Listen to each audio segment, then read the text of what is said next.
What's up? What's up? What's up, Potato? How's it going, boss? Hello, hello. Good morning, everyone. What's up? What's up? I'm gonna start a giveaway here for a sec.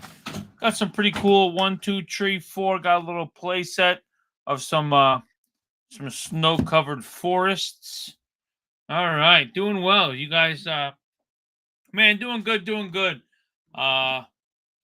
It's a nice Monday, nice chilly Monday here in Central Illinois. We're like smack dab in the middle of the state, so we this time of year gets a little chilly. It's kind of nice, you know what I mean? You can open some windows, Terry. You know what I'm saying? Like, yeah, it's kind of nice. It's kind of nice. I know, that's what I'm saying. How about them Bears? Whoo! What is it? Baggert? Badgett, I think. Badgett. There's no. Yeah, Badgett. There's no R. Badgett looked pretty freaking good. The chill has arrived down here in Kentucky too. Yeah, it's just so it's just nice. It's a nice chilly morning. You know, you wake up in the morning. You know, I'm a coffee drinker, so I drink a little coffee and hang out. Just kind of nice. Just kind of nice. So, tomorrow's supposed to be kind of warm, Terry, and then we get back into a little bit of chill. I think tomorrow's supposed to get in the 70s, and then we get back to being a little cold and chilly. Big T. So, yes, the Bears looked fantastic. I am lucky out of the 2 of the 3 that a very close person of mine sent me some picks. I'm lucky I did not follow all of them and just one because, man, I think the Dolphins-Eagle games last night was looking pretty interesting, Andy.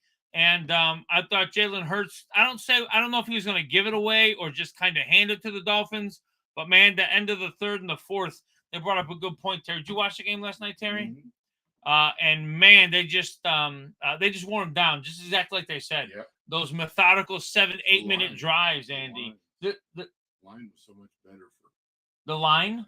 Yeah. Yeah. The offensive line was just able to just kind of manhandle. You could just tell that they were, yeah. Also, did you see some of those plays? Collinsworth, I know Sean's not a big fan of him, but I like him. I think he's cool. I can listen to him. He brought up 2 or 3 good points on the interception where I don't think if that Darius Slay intercepted the ball, probably in the 3rd or the 4th quarter, I think it would have been a touchdown. It was like a wheel route and the linebacker was covering him. But they had two offensive guys in the same area. You know, within a couple, yards of each other. And Darius Slay was able to, just turn around and jump on the ball. Yeah, somehow messed up their route. Yeah, so, but it happened a couple times because there was another one where they were, Chris Collinsworth brought up a good point about how there was a pass that was completed down near the goal line, and I think Jalen Waddle caught it, but there was a running back like 5 yards underneath him. And just interesting, but Brown is a beast, AJ Brown, and they brought up how the Titans wish they might have paid him. I think he looked fantastic. In the first half, Tyreek Hill looked unstoppable. Terry, that guy is fast and he's quick. How about when he outran the double coverage? Yes. So it was just good football yesterday, Andy. Good football. But I can't believe the Patriots, who haven't been able to score on anyone, beat Buffalo. I know. The Lions lost as well. The Ravens smacked the crap out of the Lions, Terry. It's pretty fun to watch. Yeah, my road dog over here is a little, I don't want to say under the weather. He's a little tired. You work with someone, you see someone, that game was over in the first half. Yeah, the Ravens, when they put up like a bajillion points. Terry, my sidekick, my road dog, you know how you work with someone forever and you see him. So we got, I walk in and I'm like, Terry, you all right? You look a little tired. He's like, no, I had physical therapy. Terry had his shoulder surgery. That's a tongue twister for me, Terry. And he just had physical therapy this morning. So my guy right next to me is a little a step behind. So I got to carry the show, Terry. I know usually you run the show, but I might carry it for you today, okay? I will help as much as I can. Gotcha. So you can take a little break, see, and just relax, okay? So we got a bunch of cool stuff for you folks. Hey, what's up, Ampere? How's it going, boss? Good morning. Hello. So listen, we are going to run that deal one more time. So Sean and I spoke. The boss really wants to try and clear out some inventory. So we are going to run that offer one more time.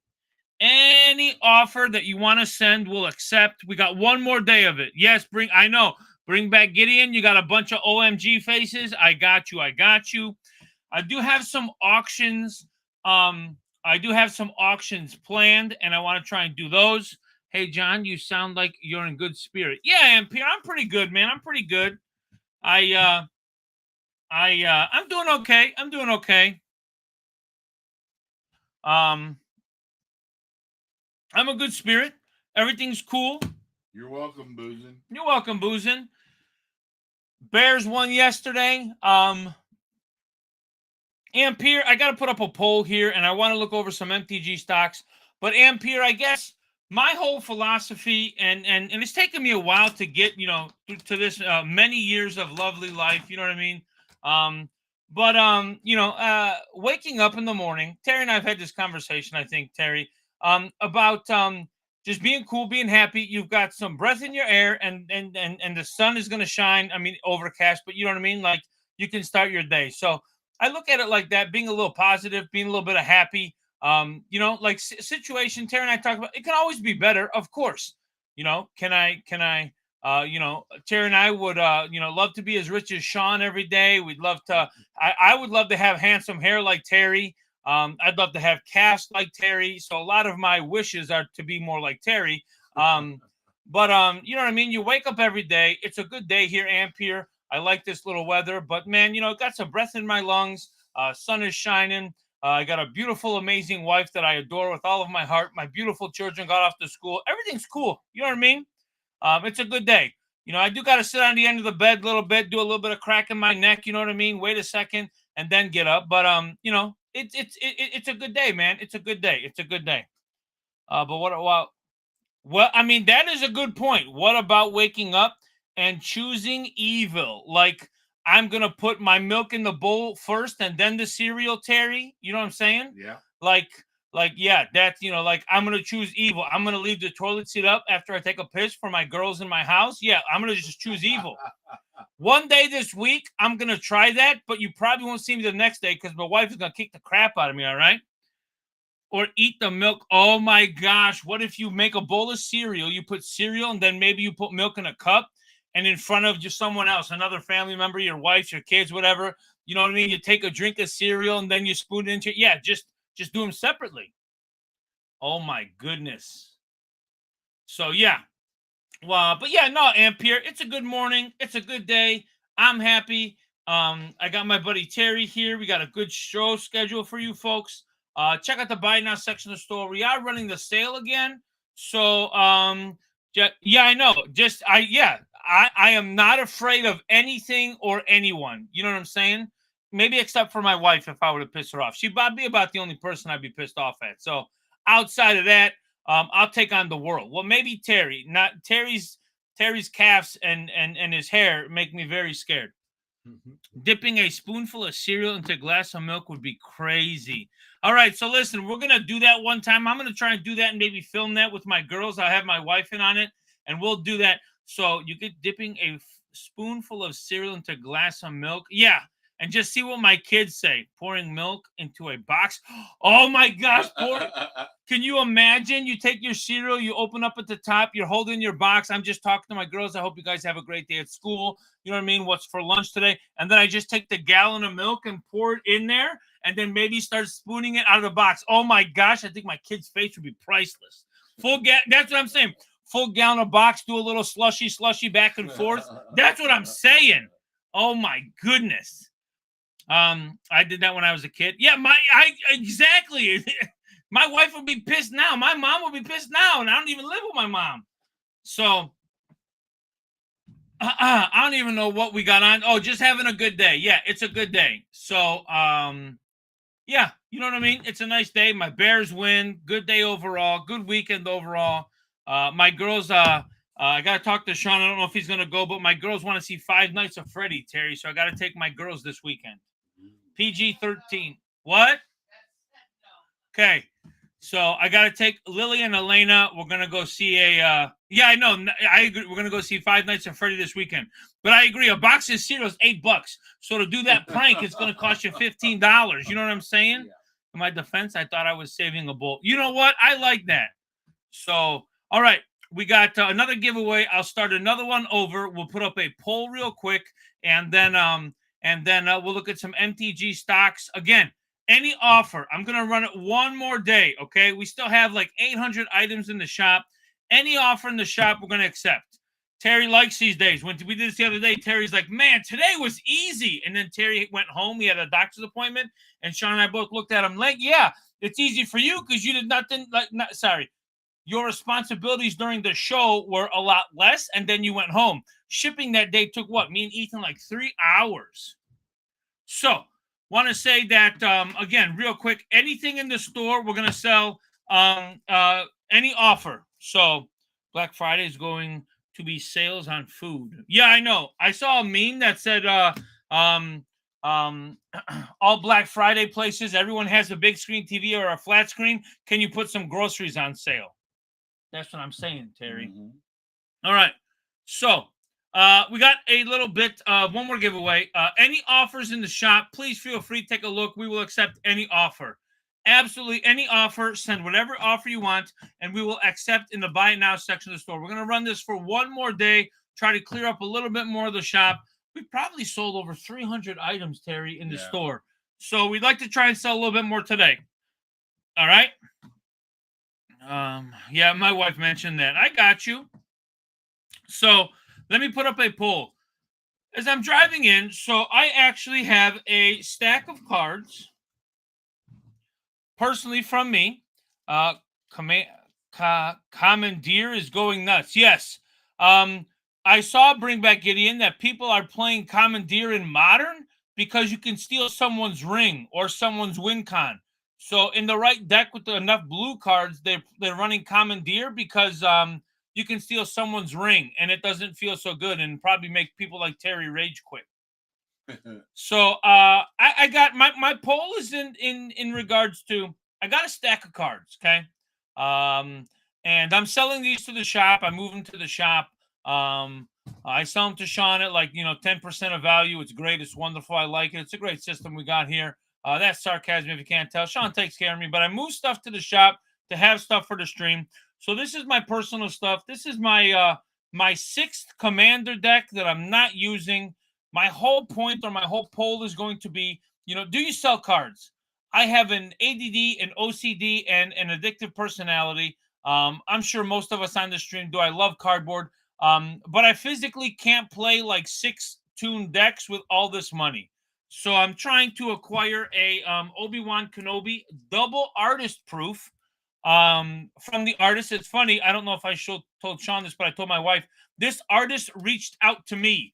So this artist said, hey, John, did you get the last Vader? Yeah. He's like, well, I'm open for commissions if you want some.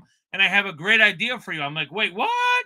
So it turns out that an artist reached out to me and coerced me into buying a proof. So I'm moving some stuff, having a little bit of fun. But my poll or my question is, do you ever sell cards? Do you sell cards? Do you move cards? Okay. Do you ever sell like collection cards? I don't want to say do you ever sell your personal cards? How about that? Your personal. Do you ever sell your personal cards? So guessing everyone here is some mix of DJ gambling, OCD, magic collector mindset. I agree. Do you ever just flat out sell your cards? Yes.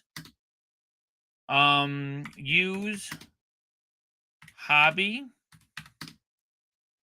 to fuel hobby. So that is a phrase that I use often. I use my hobby to fuel the hobby. So I buy and sell all the time. I can only fit so many words into the thing, so if anyone has a question, please ask. But yes, I use the hobby to fuel the hobby. Okay, to fuel I use the hobby to fuel the hobby. Buying and selling for stuff like that. No, I keep everything. Now I know I've had this kind of poll before, but yeah. So do you ever sell your personal cards? You got yes, I use them to hobby. Yes, I sell to, I guess, make money if you're not using something. I guess, what are the options for no? Yes, I use my fuel, so if I use cards to buy new cards, if I use them to sell, but I guess no, I keep everything. Do you ever sell your personal cards? What would be another option? Oh, yes, I use buy list.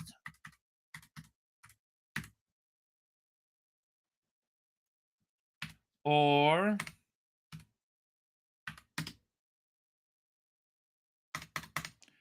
I am a hoarder and keep. All right. I'm going to do another giveaway. We're going to get into some MTG stocks and then go on. So, okay. Do you ever sell your personal collection?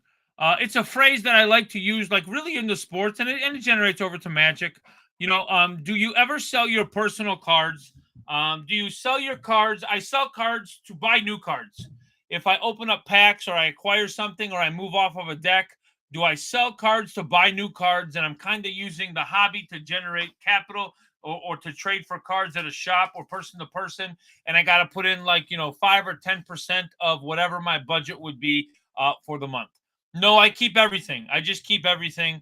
That goes along too. I keep everything, and I've been collecting for a while, but I don't really acquire so much stuff. I guess I should have put that designation in there. Or I am a hoarder, and I keep everything, and I've got 2 rooms under my bed, my closet, my basement, all that stuff. All right. I use buy list. Or yes, I sell to make money. Maybe prospecting, or like I said, I buy something, Terry, I'm not using it. I sell it just to make money. And if I ever want a new card or get into a new deck, I'll buy those singles again. So just some different options. Mm-hmm. I sell them to buy new clothes sometimes. Hey, I got you there. I mean, I don't think that there's anything wrong with that. No, ain't no problem. Thank you. I think that it is crazy. I looked, and like I said, I have a personal collection of mine, and it took me a while to get to this point, Terry. What's going on? So I'm moving some cards to the shop. It's nice cards. It took me a little bit of a moment to get through a personal tick of mine to allow them to go. But yeah, thank you, boss. We appreciate it. Hunter gather trading them. Good morning, John, and Hot Hands Terry. What's up, Ben Janis? I just got a little bit of a question. Do you ever sell your personal cards? I sold off my collection once. I regret it every time I see a Magic card now. Listen, so I agree with that, but sometimes I also like to look at this aspect. I've got a wonderful bunch of nice cards. I've got 5 commander decks. 2 of them are finely tuned with duels and very optimized. The other 3, I just have shocklands and fetches. I've got a bunch of artist proofs that I kind of move my collection into. So Font Daddy, Daddy, I appreciate you all the time. I guess I look at it this way. It's like a savings account. I look at it that way. Granted, I'm never going to get, if I put in 100%, I'm never going to get 100% out. But it's always nice to be able to sell so many times because we're a brick and mortar shop. You can see us through the window. We have that opportunity where we have a lot of people come in and say, hey, I got a tire. I need to do something with my car. I need to, get some Christmas presents for my girlfriend. You sell $200 of cards, you know what I mean? And call it a day. So it is a nice kind of extension of a savings account too. Usually I don't buy, but every so often I'll cash out my trade binder if I'm looking to trade into a bigger card from the shop. I got you. Yeah, it is interesting to go into it. Do I keep everything? Do I move stuff? So I'm just really trying to downsize. So yes, I have a stack of cards here that I moved to the shop, It took me a personal hill to get over to make that decision, because I had this 6th commander deck just sitting on the table. I haven't played it in months, but I just realized how much. Do you ever sit there and just realize too, like, I've got so many of these extra cards either in my binder or something else that I'm not using? Let me trade it for, in my case, an artist proof or a foil or an upgraded deck, or trade them into a dual land. I don't know. I try not to sell because I was. See, and that could be rough too. That's that whole you trying to put that having some control and that restriction on yourself, so don't sell. I got you. I think that's smart. Awesome. Very, very good for you. Burkett, yeah, don't sell, keep everything. So yeah, I don't know. I just sold off 4,000 uncommon and commons on Facebook Marketplace. Okay. I sold a stack of duels, 2 cradles, some power. The powers are rough. That's ouch. But when you start getting into moving commons and uncommons that you're not necessarily going to lose, I think, or not, you're not going to miss, I think that is a huge benefit for you. Again, remember, we're going to do that deal again. I'll do some auctions. Anything in the shop, it will accept any offer. So if you want to shoot some offers over, anything in the shop, we are more than happy to take a look at. We will accept any offers. I'll run it one more day. Ben Janis, that living plane, this is the last day. The last day that I'll accept any offer you'll send, boss. All right.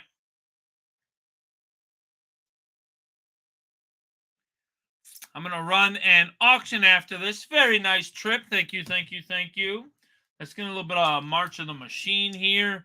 We're going to move some stuff. How about this? I got a little bit of Swan Song. I'm going to do a Swan Song and the March of the Machine. Start them off at $1. Swan Song is $10 on its own, folks. $10 on its own. I will accept that offer, Garlic.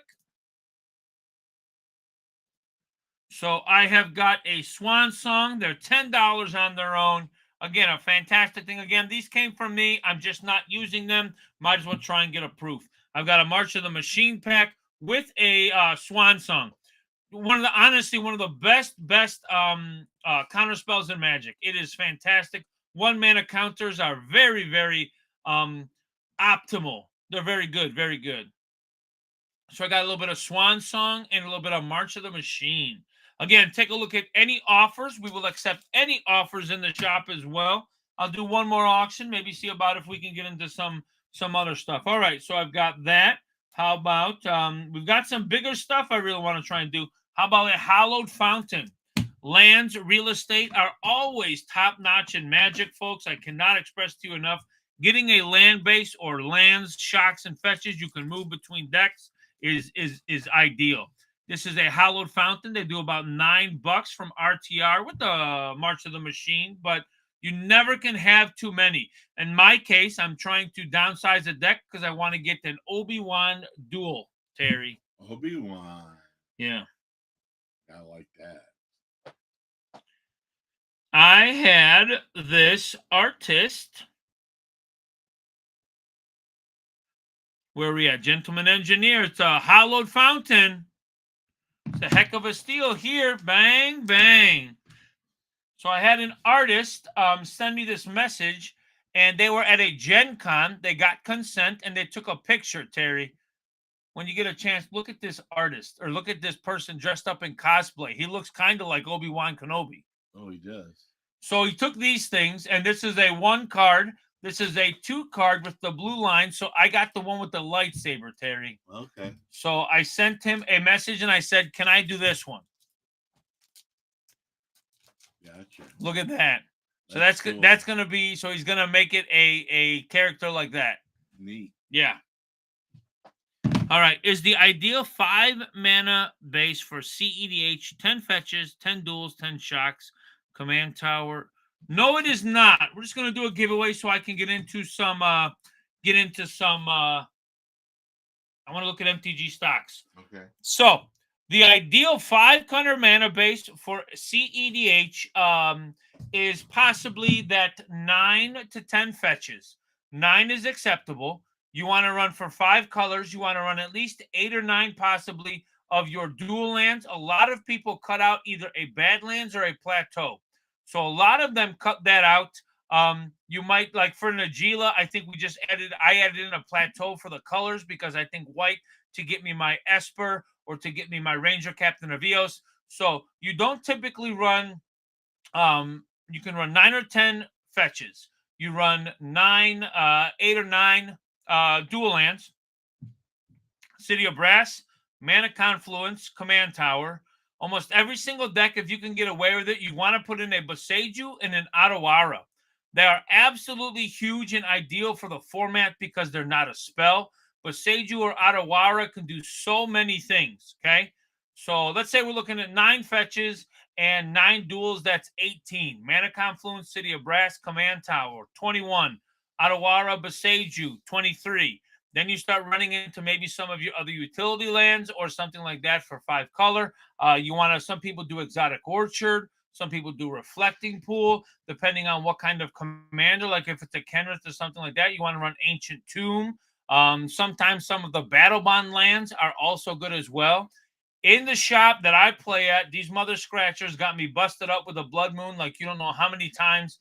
So my 5 color decks, I put in 2 or 3 of my, like in Najeela, Blood Moon doesn't hurt me because I can cast my Najeela.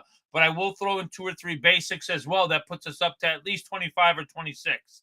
So there are different opportunities that you do want to look at. So in my 5 color Sisay, I run Gaia's Cradle. That's another option there. So no, you don't run 10 fetches, 10 shocks. You're probably at that 27, 28, 29 lands, possibly 30 if you're a creature deck. But 9 fetches, 9 duels. Your 3, all your pain ones. You know, some people run different ones as well, but your Mana Confluence, Command Tower, and City of Brass are huge. So just to start. I got some cool auctions again. I got some cool opportunities. Folks, remember, everything in the shop, send an offer, we'll accept. We're going to run that sale one more day. So anything in the shop, you want to send an offer, we will accept. Terry's got his hot hands and his hot fingers ready. Yeah, there you go. Okay, real quick, we got 2 minutes. So, yes, I did see that Commandeer. I also was playing Diablo this morning, started a new season. Terry, is your guy under the new season or no? I don't know what you mean. Okay.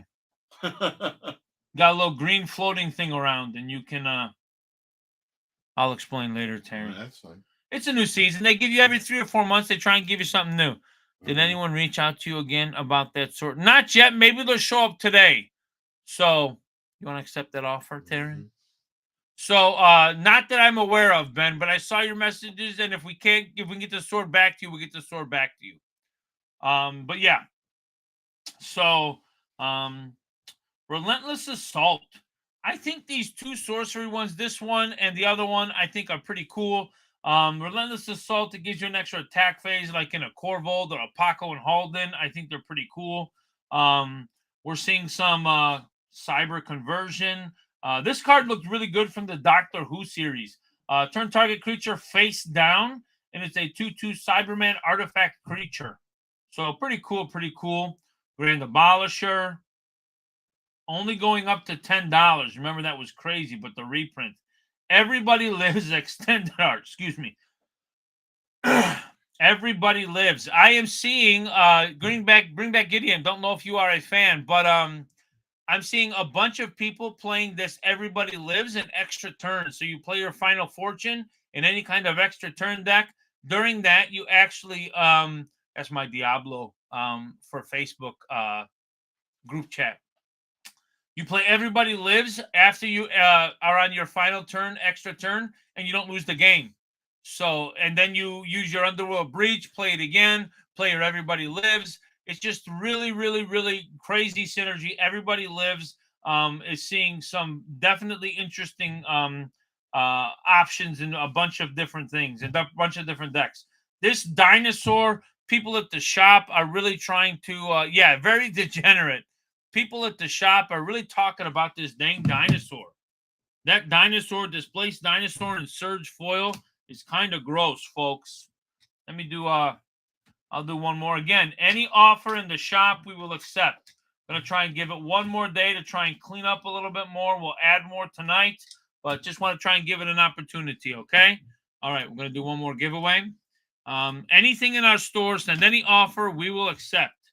What's up, Waffles? Hey, I'm glad we could fix your situation, or it fixed itself. Thank you. Displaced Dinosaur is huge. If those of you aren't familiar with it, as a historic permanent enters the battlefield under your control, it becomes a 7/7 dinosaur creature in addition to its other types. So your clues or your dockside treasures turn into 7/7 dinosaurs. That's really crazy, Big Terry. That is crazy. Yes. 7/7? Yeah. Any historic, and a historic is artifact, legendaries, and sagas. So if I play any artifact, they have a bunch of 0 artifacts. Mhm. So I play a 0 artifact, and it's a 7/7 base dinosaur creature. That's gross. That dinosaur is definitely getting a little bit of a love. All right. So with regular version, if we go over here to foil version, Elder Deep Fiend. Haven't heard about that card in a hot minute. Rampage. Ooh. That foil Rampaging Baloth is going up. Just some Laser Screwdriver and Surge Foil. Going up 57%, folks. Commandeer. Look at Commandeer from the new Commander Master set. For all the people that really weren't interested in that price point, I'm telling you, Commander Masters is starting to rebound tremendously. A lot of people are playing Commandeer. You may exile 2 blue cards from your hand rather than pay this mana cost. So a lot of modern people, I heard there's some modern decks that are heavy in blue that are playing this to steal people's One Ring or a Bowmaster. Gain control of a target. Oh, not Bowmaster, but One Ring. Non-creature spell.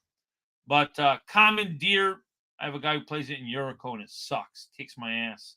So we've got some cool stuff here. Nothing super crazy. We're seeing some Surge Foils from the Warhammer deck. We're seeing some Doctor Who. Cyber Conversion Extended Art. 15, 16 bucks. What website is this? What's up, boss? This is MTG Stocks. MTG Stocks I've been following forever. You go into here. I've got it set and actually saved on my phone next to my favorite chili recipe. So I go into here daily and I try to look at these regular and foil just to give us an idea. When you get a little thing like this, it's letting you know that someone is attempting to spike speed too high to be organic. Be wary of the price point. Basically, someone trying to do a buyout. But I've even got Terry looking on stuff like this. So just pretty cool. So yeah. So I absolutely love looking at MTG Stocks on a daily basis. It gives me an idea what to look for tomorrow or the next day. All right. Sounds good. I'm happy either way. Just don't want to force you. No problem. No problem, Ben. Give me a day or two to look at it. We'll get back to you. All right. See if that person jumps on the stream. Uh-oh. Uh-oh. What's up, BMV? How you doing? Yeah, we're doing a little bit of magic right now. No Gitrog. Gitrog's my favorite. BMV, Sean said he found you a bunch of Project 2020. So Sean is ready to go for today's stream. All right.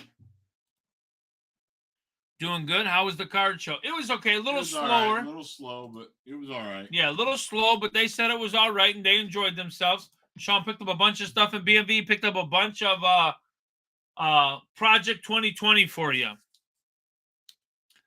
So B&V, hope to see you on the sports stream at 2. Slow because they charge the Jordan. Yeah, I do. Yes. I think that was a big part of it. Well, and there were some other things. I guess at one point they B&V is here. What's up, buddy? They actually got to a point, B&V, where I guess they told people that they're not accepting cash for the entry fee. So I guess a couple people like, I've only got cash today. I don't have a card. So they didn't let them in. Yeah, they didn't let them in. So it's funny because I think Saturday evening or Sunday morning, one of the two, they talked to Sean, who was a sponsor of the show, and asked for some feedback and input. So if I'm correct, I think Sean shared with them some of those things. Yeah. Like, wow. Sounds like a mess. Like a Sean Mystery Pack opening. Oh my goodness. Hammer. I think he's referring to, what was that, Thursday? That was interesting. Man, B&V coming on here, been on here for less than a minute and already throwing shots. Shots fired. Holy moly. All right. We are going to do a March of the Machine. Going to do an auction, and I'm going to do a Sylvan Library, folks. Again, this is coming from my personal collection. I'm moving them to the shop. Folks, Sylvan Library, I'm a huge fan of. They are $19. I'm going to start this off at $1. This is $19. I'm doing a Sylvan Library from the Commander Green collection and a March of the Machine. Man, I'm a huge fan of Sylvan Library. A lot of deck lists that I look at don't even run them for maybe my colors, but man, I cannot express to you enough having this in play with some dual lands that you don't hurt yourself, or having a Tymna, or having a Shieldred is amazing. So a Sylvan Library auction with a March of the Machine pack. All right, now seems good. That was a good set of packs. I'll see you guys around 2. Sounds good, B&V. We'll see you in a little bit, boss. We thank you for stopping in and saying hey. Nice pickup on the Sylvan Library. All right, we'll do one more auction, then maybe I'll go back to a little bit of giveaways. How about a March of the Machine? And I'm going to do a Psych Rift. This is a Commander Masters, folks. Again, this is my stack. These came from my collection. I'm moving some stuff because I want to get an Obi-Wan Kenobi artist proof. So, folks, Cyclonic Rift is huge. I play them in every single deck that I can. I think all my decks have blue. And Psych Rift for me is a staple. Cyclonic Rift, 2 mana, bounce everything for 7. You bounce everyone else's things. Psych Rift is a $25 card. It is a fantastic, fantastic thing. James, are you a fan of Psych Rift? James doesn't like to play good cards. Sorry, let me rephrase this. I just referred to, we call him Suboptimal James. So he does not like Psych Rift because it's too good. Nice pickup, Dirt Biker. Thank you, thank you, thank you. Oh, for acceptance. So thank you for joining in. I actually got reached out to by an artist. Got a couple of cool foil forests. So I think I'm getting them on the back of Signets. I reached out to an artist. The artist sent me a message because I've gotten a C-3PO from them, Terry, and a Darth Vader. Do you remember? Yeah. So it's interesting because this artist reached out to me on Saturday and said, "Hey, John, double checking to make sure you got your Darth Vader." I said, "Yes, I did. It was fantastic." He's like, "Listen, I'm open for commissions, and I want you to know that I was at a Gen Con, and with consent, I got a picture of a person who dressed up as Obi-Wan.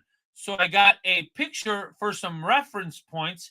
He said, "I'm looking at maybe doing some bigger prints or some bigger pictures, but I want to offer you an opportunity at an Obi-Wan artist proof." He said, "I can do a 1 card, which would be these, or a 2 card, which would be where the line is." So I said, "Man, that would be cool, but I don't know what he's holding or what he's looking at. But man, an Obi-Wan with that freaking lightsaber would be amazing." So I went ahead and picked that and a 2-card artist proof. This artist is Mike Sass. He's from Canada. He is fantastic. Shipping is very easy and smooth.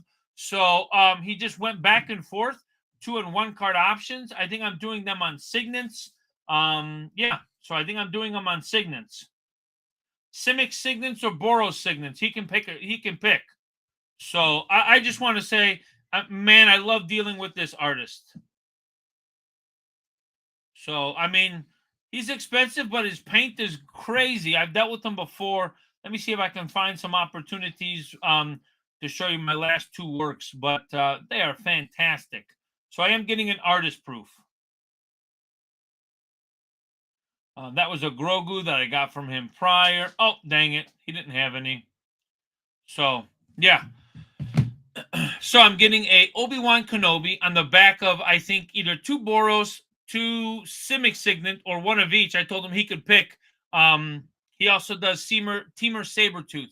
So I love the artist, and the fact that it reached out to me is great. Man, when you can deal with an artist like that, I think it is a huge testament to the Magic artist, the Magic community.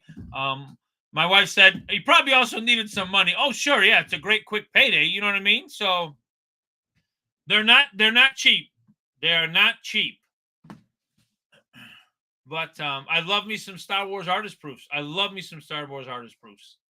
So with that being said, for acceptance, I got a stack of my own stuff that I moved to the shop. And that's kind of what our poll is about. Do you ever sell your personal cards? This was, I gutted my 6th Commander deck that I had sitting on my kitchen table. I've got 5 in my backpack that I play, that I enjoy. I have found in the limited time that I can enjoy Magic, I don't have time to play 6 different decks. I mean, sports is different, Terry, because you never can have too many Babe Ruths or Earl Campbells, right? Right. But in Magic, like, I've got 6 decks, all with Mana Crypts, Fetches, and Shocks, and Mana Vaults, and Force of Will, and Force of Negation, and Fierce Guardianship. So it just, I moved some stuff to pay for the Obi-Wan. Do you ever sell your own cards? Yes, it's a good phrase that I love to use when talking in the shop. I use my hobby to fuel my hobby. So I buy cards, sell cards, trade cards. I continue getting new cards with minimal financial investment on a monthly basis. Like, that's kind of what we used to do when we did shows, didn't we, Terry? Yeah. Like, you'd always have to, buy a couple of, this show. I spent $200 on this Earl Campbell, but I want to sell it. But you would always sell, to then fuel your hobby. That was kind of the addiction, right, Yeah, Terry? it was. Yeah. Uh-oh. Sean, are you accepting offers? Thank you. Yep, boss is over there accepting some offers. I got you. Yeah, we get some too. It's fine. So any offer in the shop, we're going to accept. We're going to run this sale one more day, folks. One more day.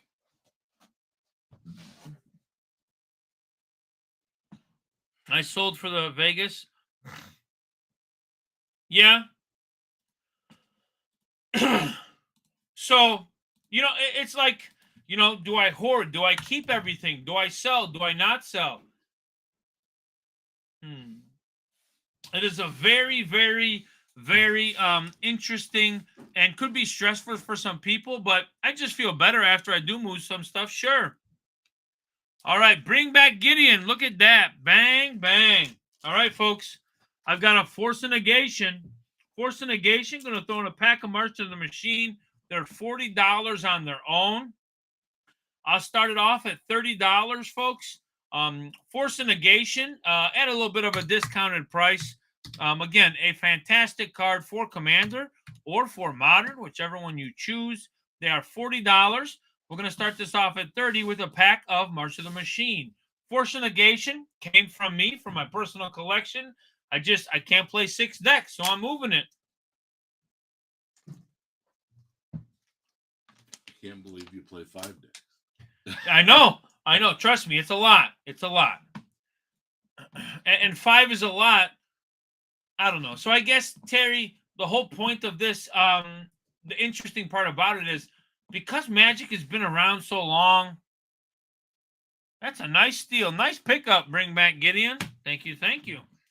Because Magic has been around so long, Terry, there are so many color combinations, and there are so many, let's do a little bit of foil forest as well. Thank you, thank you. There are so many ways to go about it. You can have creatureless commanders, all creatures, all spells, planeswalkers, 5 decks, and I think they all play different. You know what I mean? So it just depends on what I want to do. Right. But 5 decks is so much. James, how many decks do you keep up in rotation at any given time? 2 or 3 is like the from what I understand from a lot of people, 2 or 3 is a good thing. James is a person who will sell cards. He will use his hobby to pay for his hobby. And James will play 2 or 3 decks. If he doesn't like something, he'll move off it. Yeah. Whatnot tagged me. on, and the price of the Rift auction jumped up more than I expected. Gonna send a cancel request to give a heads up. Okay. Oh, you won the Psych Rift?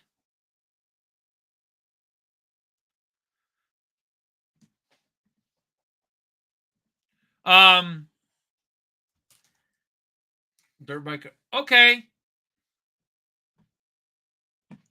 Ooh, nice pickup, Visa.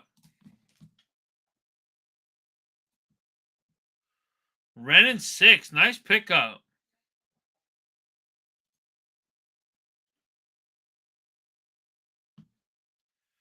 I think I keep up like 10. So I don't get to play that much. Terry and I've had this conversation. By the time you dice up my week, I'm a father, I'm a husband, I live at the shop. I only get a handful of hours. I play on Friday, maybe on a Saturday and a blue moon if I have some people at the house. I just don't have the opportunity to keep up 10 decks. I don't. Mine are also way casual. Okay, so that's another thing too. But again, I think that is a point too that I have had this talk. I've actually had this talk with James. James is an employee I keep hollering out over in the other room. Is that if I build a deck, I have to put in Cyclonic Rift. I just find myself getting to that point. So I don't know. I like to play Commander, but pre-con or casual, to me is a little bit. It's just not my cup of tea. So I prefer to play high-powered or competitive is my choice. And with that being my mindset, I've got to put in banging cards in every deck I build, so it's expensive. At least 1,500 to $2,000 every deck, and that means no artist proofs for Johnny. I keep 4 to 6. Also, really get to play with my young kids, but I enjoy. I agree with you for acceptance. I think I get to such a try hard. Yes, not even a try hard because I'm horrible. I suck at Magic. I just like to play or think I like to play competitive, so I get my butt handed to me a lot. James is laughing at me. I think deck building is very therapeutic. I agree with that 100%. Being able to sit down and sleeve up some decks and come up with some ideas and acquire some cards, deck building and that process is so therapeutic for me. So a fail hard. Yes. Half of the fun is building and collecting. Get the heck, Terry. Look, just in case anyone has to ask, let me bring the camera back out a little bit. Terry, where's Terry at? We got to bring it out. You want to say hi to Terry? Terry's over here saying hi. He's trying to show me his not strong calves. Look, Terry, when you flex, aren't they supposed to get bigger or more definition? They do. No, Terry, that looks the same how it is all the time, Terry. I'm just messing with him. That's Terry. Let's see the hair. How's the hair look? Dude, this hair looks good today, Terry. Oh, my goodness. So, huh?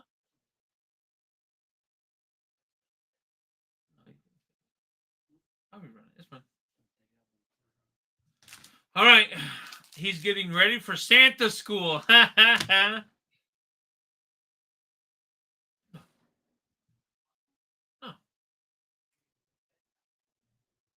We'll talk after.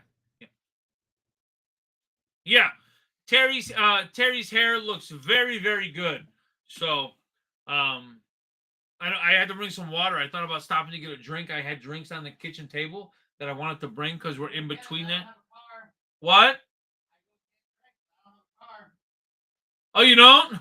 I got some waters. Wish I had that hair.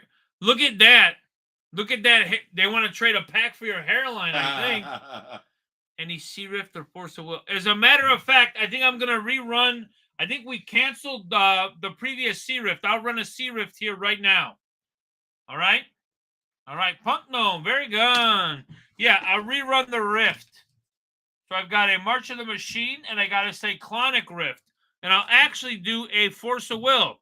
I have both.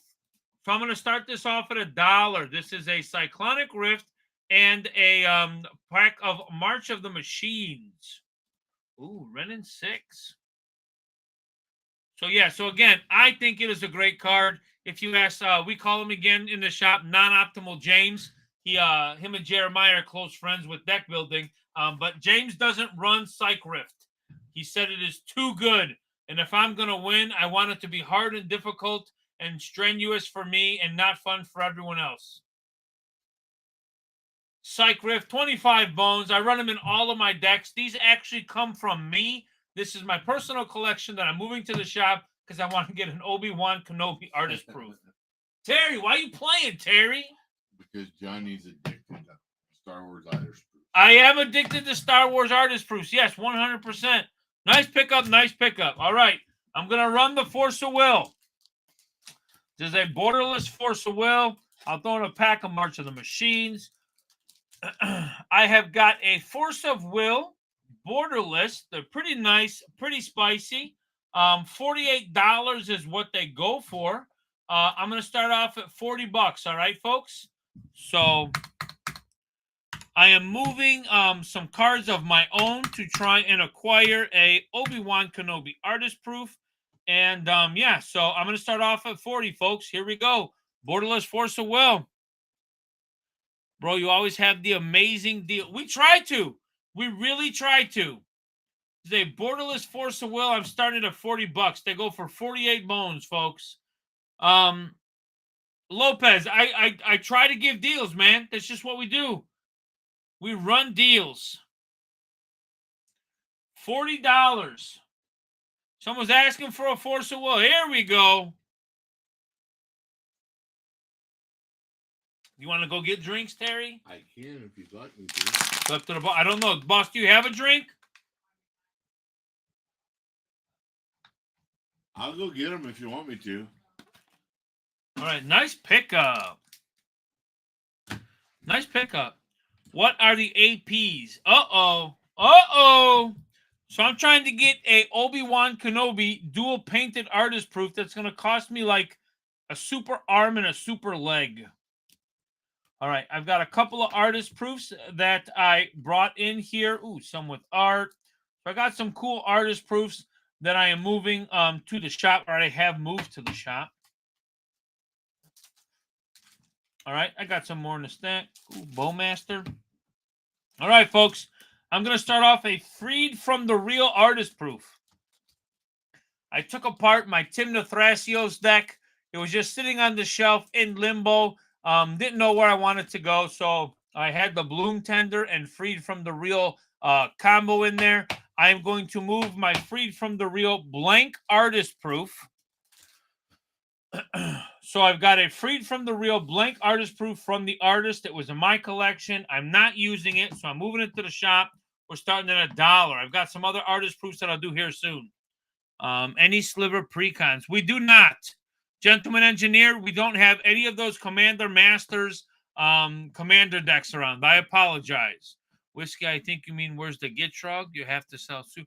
Yeah, oh my goodness. Yeah, the Gitrog is not going anywhere, High Monkeys. That's one that I'm going to keep. I'm moving artist proofs to the shop, yes, but the Gitrog is something, unless I get a stupid offer that I can't refuse, Gitrog is always staying with me.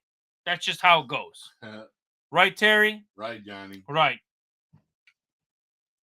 I got three really nice artist proofs here that I'm going to do back to back to back, okay? So I got some really nice artist proofs. Nice pickup on that Freed from the Real. We are going to do a March of the Machine. All right, folks, I got this from Howard Lyon himself, okay? This is what he calls, I can't remember it, Blood Splatter, something like that, but this is a Serra Ascendant. It is a very, very good card. I play it in all my competitive decks that I play Ranger of Captain or Eos because you can get a 1-drop. I either get Ragavan the Monkey or I get Sierra Ascendant, so I can try and cast my Adnaz. But I love me some Lifelink. If you have 30 or more life, it gets +5/+5. So for 1 mana, a 6/6 flyer with Lifelink will do a lot of damage. This is his Blood Splatter kind of signature I paid extra for.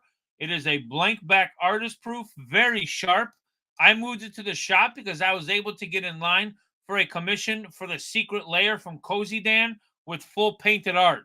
Don't ask me how much that costs. So I'm getting a new Sarah Ascendant. So I'm moving this one. I've got an addiction, Terry. Leave me alone, Terry. All right. I think this is actually cheaper than what this all cost by the time I ordered the Sarah Ascendant with the special signature and got it shipped. I think I could be at 45, 50, 60 bucks. I'm starting this at 30 bucks, folks. This is for a Sierra Ascendant. Yeah, no, it's not painted. No, not painted from Lion. I'm getting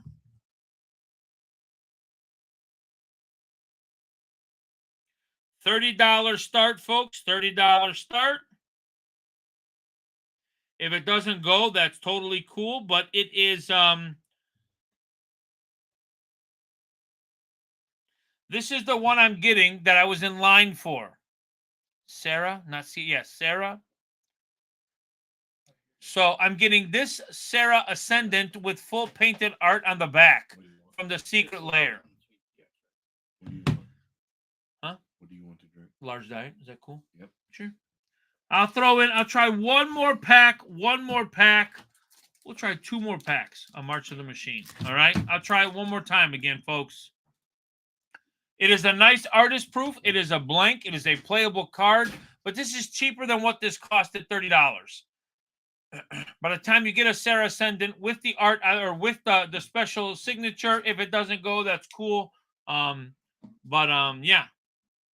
I've got one more nice artist proof with some art on the back, and then we'll do some giveaways. Any offers in the shop? Lion's Eye Diamond just sold. Did it really? Yep. We just Why sold. wouldn't you? It's so cheap. I know we just sold the Lion's Eye Diamond in the if shop. I had the money, I'd go through and buy all this stuff. Well, If you had it is, yeah. Are you serious? Someone just got a $300 Lion's Eye Diamond? Yes. Yeah, I'm telling you, I sit down, I give stuff away. Whiskey, that is gross, boss. Nice pickup. It's not even John's fault. It's my I fault. know. We really honestly just blood? sold. He calls it like a blood splatter. Yeah, but Is it's that a the one nice. you bled on last night Shut the hell no. and signed it. Okay, so listen, nice pickup. We just sold a $300 Lion's Eye Diamond. Is that kind of Monday, Sean? I mean, it's, yeah. Yeah. What's up? You doing good? I love you. I miss you. All right. Okay, I've got a Except for the swamp. Chiefs not scoring in second, huh? Yeah. For Paul Scott Kavanaugh, he's a good artist. I love this art. I picked this up. This has Liliana. Looks like she's standing on a mound of zombies, or she's got some stuff. I got this again. I moved a commander deck that I'm not using. I want to get a painted Obi-Wan Kenobi. So we have got a swamp. I am a huge fan. Something I learned very early in my collecting days. Basics are a nice start to get into artist proofs because you can play them in any deck. If you can get some with art, they're also some of the cheapest ones to buy, like as a base card. Like the base starting price, basics probably cost anywhere from $3 to $8, foil or non-foil. They can get up to 5 or 10 traditionally, but to get a little bit of, this was from a Liliana collector. So that is Liliana standing on a mound of zombies or skeletons or something, and she's just trying to look all cool. Okay, so I've got a Liliana swamp with some art. I got a couple of packs on the back, and we are going to run this as an auction, and then we'll do some more giveaways. Okay, we're going to start this off at 50 bucks, folks. As I tell you a lot, this is a swamp with some Liliana art on the back. 50 bucks is less than what I paid for it. I might have paid almost 80 or 100 for it. Getting anything with art nowadays is super expensive. Art typically costs you anywhere from that 65 to 85 for like a quick pencil sketch, give or take. You're at a convention, you might be able to get a really couple of lines here or there. Nice pickup, Whiskey. I think it's a nice addition to your collection. I got it, but again, I'm not using it. Yeah, just going to a nice home. So nice pickup there, Whiskey. Thank you, thank you, thank you. I guess I'll continue. I'll do one more auction, and then we'll get back to giveaways so I can do a little bit of talking. How about a Fierce Guardianship? Fierce Guardianship with a pack. $31 they do. Fierce Guardianship, a fantastic addition to your collection. Let me start. We're going to start off at 25 bucks, folks. $25 for a Fierce Guardianship with a pack. They do $31. Free spells, I'm a huge fan of. Again, I'm moving a bunch of cards from my own collection to the shop. This is for, I'll throw in another pack here as well. 2 packs of March of the Machine, a Fierce Guardianship. Yeah, nice addition to your collection. Man, if you have a 2 or 3 drop commander, what? What do you mean? You moving cards besides sketches? Yeah. Oh. Yeah. This all here was stuff that I was watching football. Oh. But running them as auctions and not putting them into the store. You follow me? All right.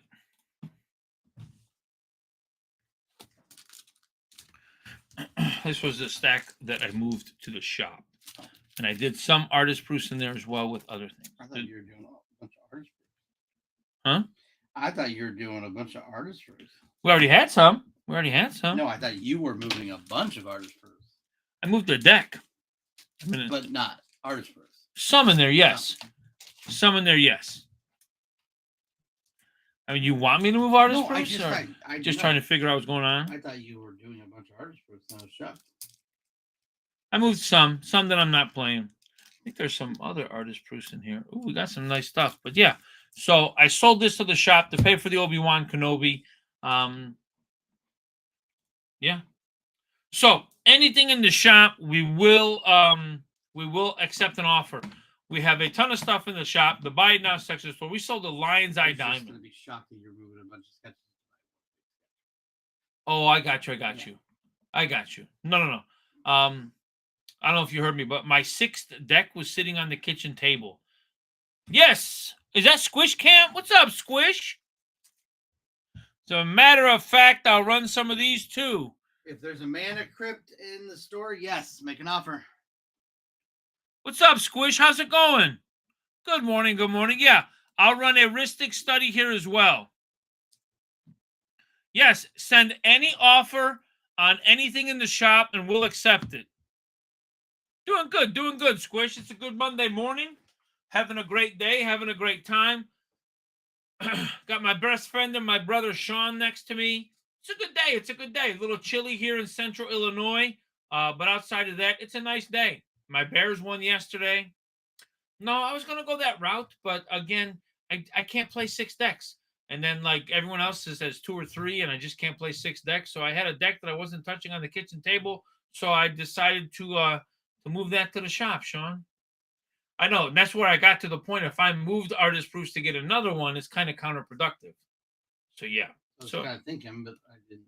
You didn't say anything? You're just like, okay. No. Yeah, so wait. They had X points at the half and only scored 7 They had more? 41 points a half, and they needed 49 and a half and got to 48. I almost wanted to take the Chargers, but I'm watching the game, and in the first quarter and a half, they were going back and forth. You thought it was a given. They had 6 in the first quarter. I'm like, ugh. Then they had 35 in the second quarter. Yeah, they just went back and forth. Did Gary like take a plane back? That was quick. I am quick. He said, We only got through one option. looking through which What one. happened to your Dolphins? The Dolphins? No. I like the Eagles at home, man, and they just, yeah. Ravens look good. The Ravens look really good.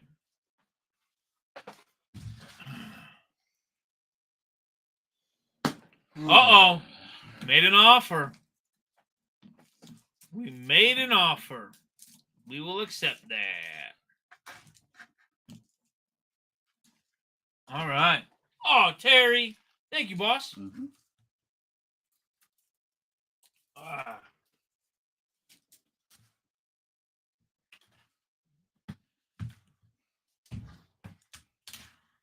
Hopefully everyone's doing well. Yeah, the Ravens look really good. So many Eagles fans on this app. I don't want to say I'm an Eagles fan. I was just, I put a little bit of money on them, so it turned out well. So I'm a Bears fan a little bit. The Ravens clicked. How much might that be? So, yeah, the Ravens looked really good. Terry Lamar Jackson looked really good. Yeah, you got me some little bit of money FanDuel wise. Really? Okay. Did you see what Foreman for the Bears? Three touchdowns. Yeah. Man, they look good, Terry. Defense came up. I'm telling Katie, and she's like, wait, is this the same Bears team we've been watching all year? I'm like, yes, Katie, it is. It's the same Bears team. And then she starts to make the comments like, is that guy a little better than Fields? I'm like, slow down. Slow down. That's funny. So, yeah, I'm like, slow down, relax.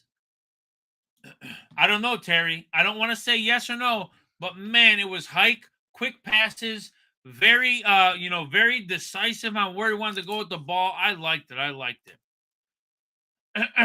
So you get charged shipping one time at $4, and everything else is on us. So you do get charged shipping one time. It's a whatnot thing that we can't get around. We don't have a way around it. All right. And then after that, everything is on us. The Bengals, but we play the 49ers. Hoof. Hey, the Giants got to win. Yeah. Yeah. All right. Yeah, and the Broncos. They beat up on Jordan Love.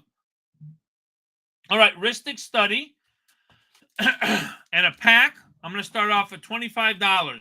Ristic Study is a fantastic card. Squish, here you go. $31. Starting it off at a discount. $25 Ristic Study. You know, we're probably going to be the only NFC North team that wins this week. This coming week? No, this week. This last week? Yeah. Really? Lions got beat. Well, yeah, the Niners Packers and the Vikings play the Niners tonight. And the Niners lost last week, so they're gonna be mad. Yes. Yeah, that new QB looks really good. I really like him. Nice pickup, Squish. All right, we've got a Noble Hierarch. Again, I'm moving a personal collection deck. I'm not playing. We're moving a Noble Hierarch. I really love Noble Hierarch and Ignoble Hierarch. I think they are fantastic mana dorks. And the Exalted is nothing to kind of bat your eye at either. Oh, man. We are accepting offers, folks. Accepting offers. We just sold a foil Mana Crypt as well for a crazy cheap price. We are moving cards today, folks. Goblin likes some nice stuff. I like the way that Goblin... I like the cards you pick up, boss. I really like them. So I was saving the beta land set and other stuff from my last order for my husband for Xmas. Then he found it and saw your label and opened it. Oh, man, are you serious? He's one of those, he just can't wait, can he? He gets excited. He's like, oh, it's from Collectible Corner. Let's see what's in it. Oh, Squish. Nice pickup. That's when you got to hit his hand. If you open it, it's not for you. If you open it, smack his hand. If you open it, I keep it. That's what you got to tell him. All right, let's go with, again, I like to play competitive EDH. I really like to play fully optimized decks. It's my thing. I'm a huge fan of Silence. We're going to do a time-shifted Silence that go for about $8 here. Yeah, here we go, folks. And guess what, folks? He still doesn't win. Yeah, I still don't win. I play it, but yeah. Yeah, rewrap it, exactly. Just because you open the Squish doesn't mean you can't rewrap it. I like that idea. You may know what you're getting.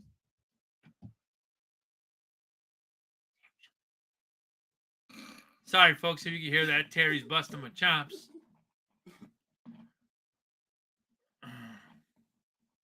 We got a little bit of Silence. It's a huge fan. Your opponents can't cast spells this turn. Silence is a huge one-mana instant. Oh, I love me some Silence. Except for when I cast my Ad Nauseum and then someone silences in response. That's kind of ouchy, ouchy. All right. Let's go with, how about a foil Abrupt Decay? I actually picked up an artist proof with a little bit of art on the back, so I'm moving my foil Abrupt Decay with a pack of March of the Machine Foil Abrupt Decay, $9, folks. Return to Ravnica. Foil Abrupt Decay, $9. Starting off at $1. Again, anything in our store, our Buy It Now section of the store, send any offers and we will accept. Any offers and we will accept. I'm just auto-accepting. Bang. Auto-accepting. Bang. You like that, Terry? Yeah, I know. I've done it a few times, Terry. Your system is faster. Yeah. You got to do a bunch of clicking with the finger. I'm just like over here banging it out, Terry. Wow, that was a cheap pickup. Holy cow. All right, let's try one more. Okay, we'll give it a try. Thank you, March of the Machine. This is a foil overgrown tomb, $20. Foil overgrown tomb. Let's start off at $1, folks. A foil overgrown tomb from Return to Ravnica with a March of the Machine pack. This came from me. I'm just no longer using it. Yeah. Foil, $20. Terry, yeah. Foil, Ancient Tomb, $20 is what they go for. Fantastic foil land. And it just looks pretty. $20. We're at 13. Can we get a little bit more? Very nice, very nice. I like the stamp, the little bit of watermark in there. 16. Foil overgrown tomb. Nice pickup. Thanks for your first purchase. We'll go back to a little giveaway here. 1, 2, 3, 4 of these little full art mountains. So again, really appreciate all of the auctions, all the Buy It Now section of the store. Please take a look at the store. We have a ton of items that we are in the shop. Send an offer. We're trying to move some stuff. Can you put for local? Big T? Mm-hmm. Yep, Terry will write local on your stuff. All right. So again, very nice. We appreciate each and every one of you. Any offer you send in the store, we're gonna have to accept. We sold a Lion's Eye Diamond for a non-optimal James price. If he came in here and non-optimal James saw that LED, he would have snatched it up. We also sold the foil Mana Crypt for, again, a nice James price. James, you would have been a sale like this, James. Whew! Only comes along once every, 3 or 4 months, right, Sean? Not often. James should be on Whatnot. Ooh, I got one. Terry got one before I did. Is it Christmas? I mean, it can be. It could, you know what, Terry? It could be Christmas in October, right, Yeah, Terry? Sure. It could be Christmas in October. I like that, Lopez. Yes, it could be Christmas in October. Do you ever sell cards?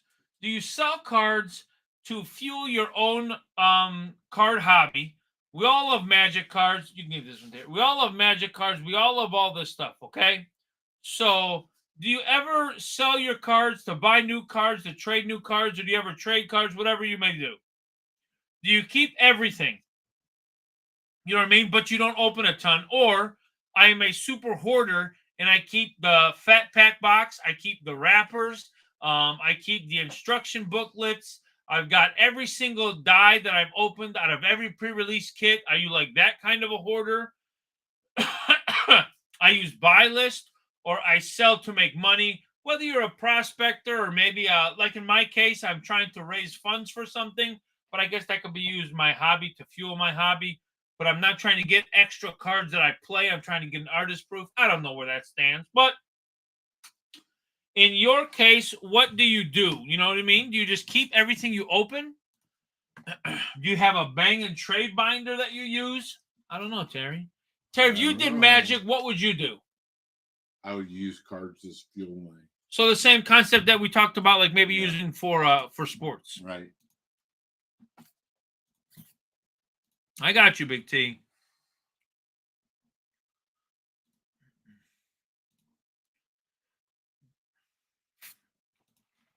I got you.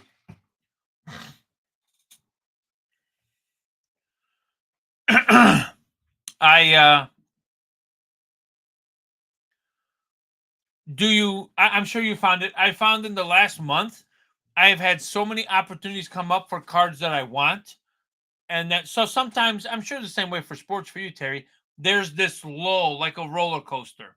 You find a point where there's 2 or 3 weeks, probably looking on eBay, that you just can't find anything, right? Right.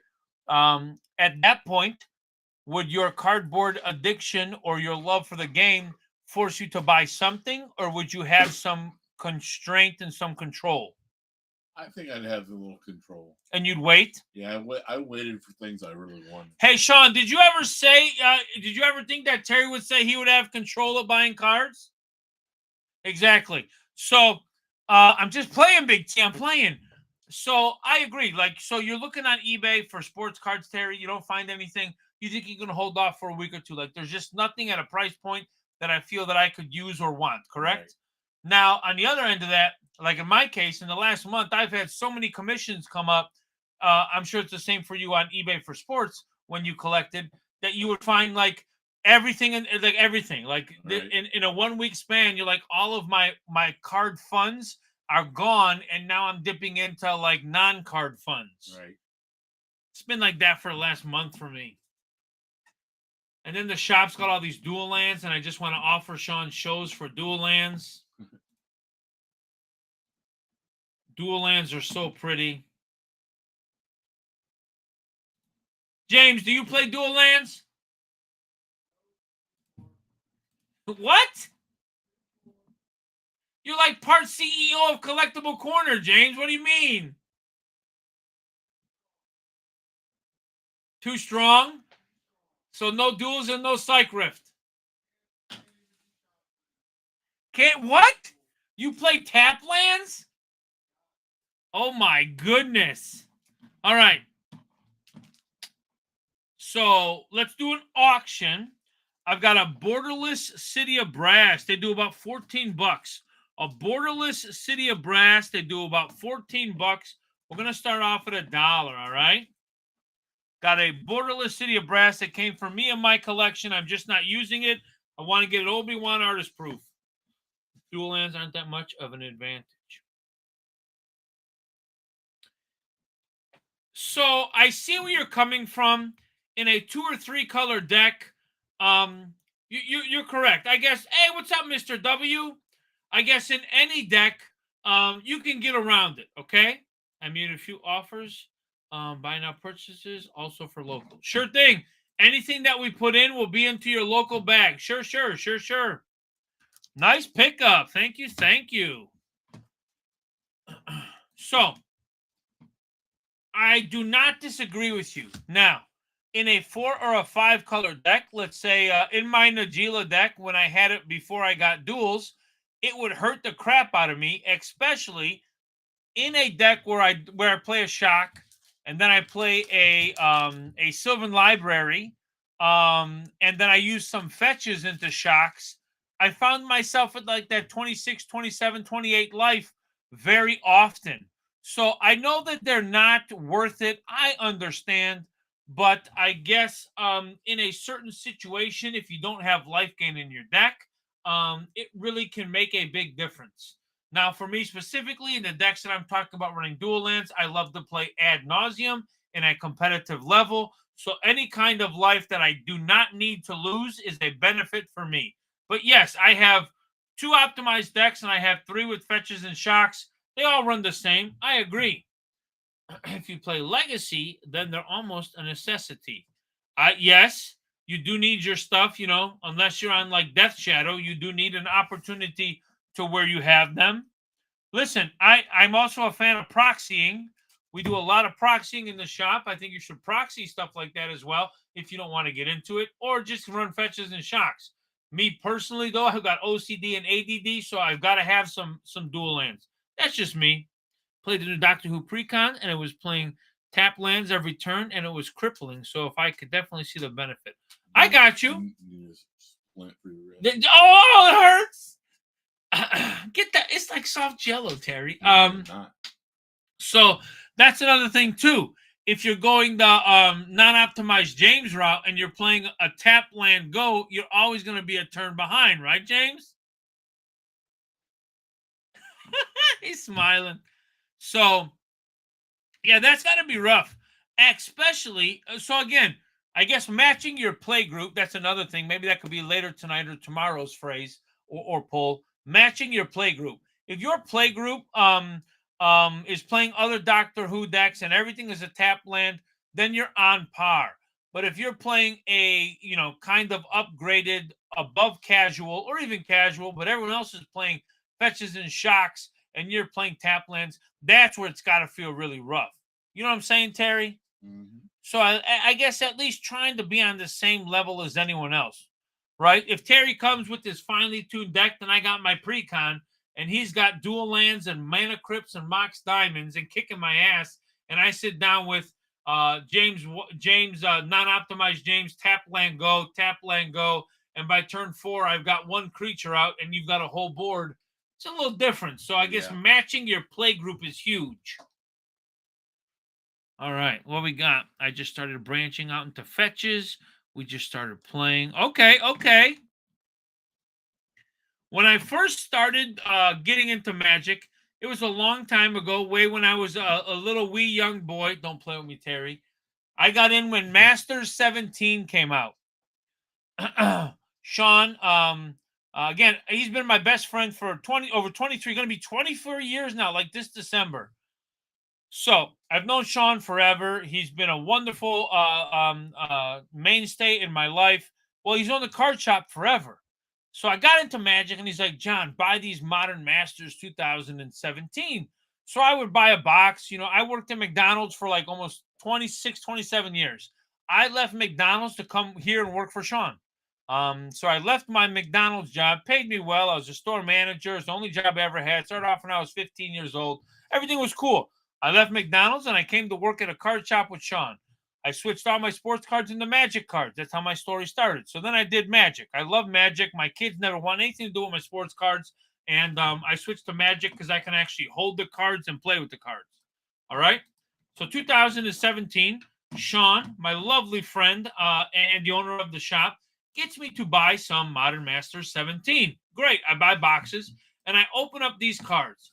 And I open up a box here at the shop. I'm sitting at a table and everyone's watching me. I'm like, what the heck, Sean? What's going on?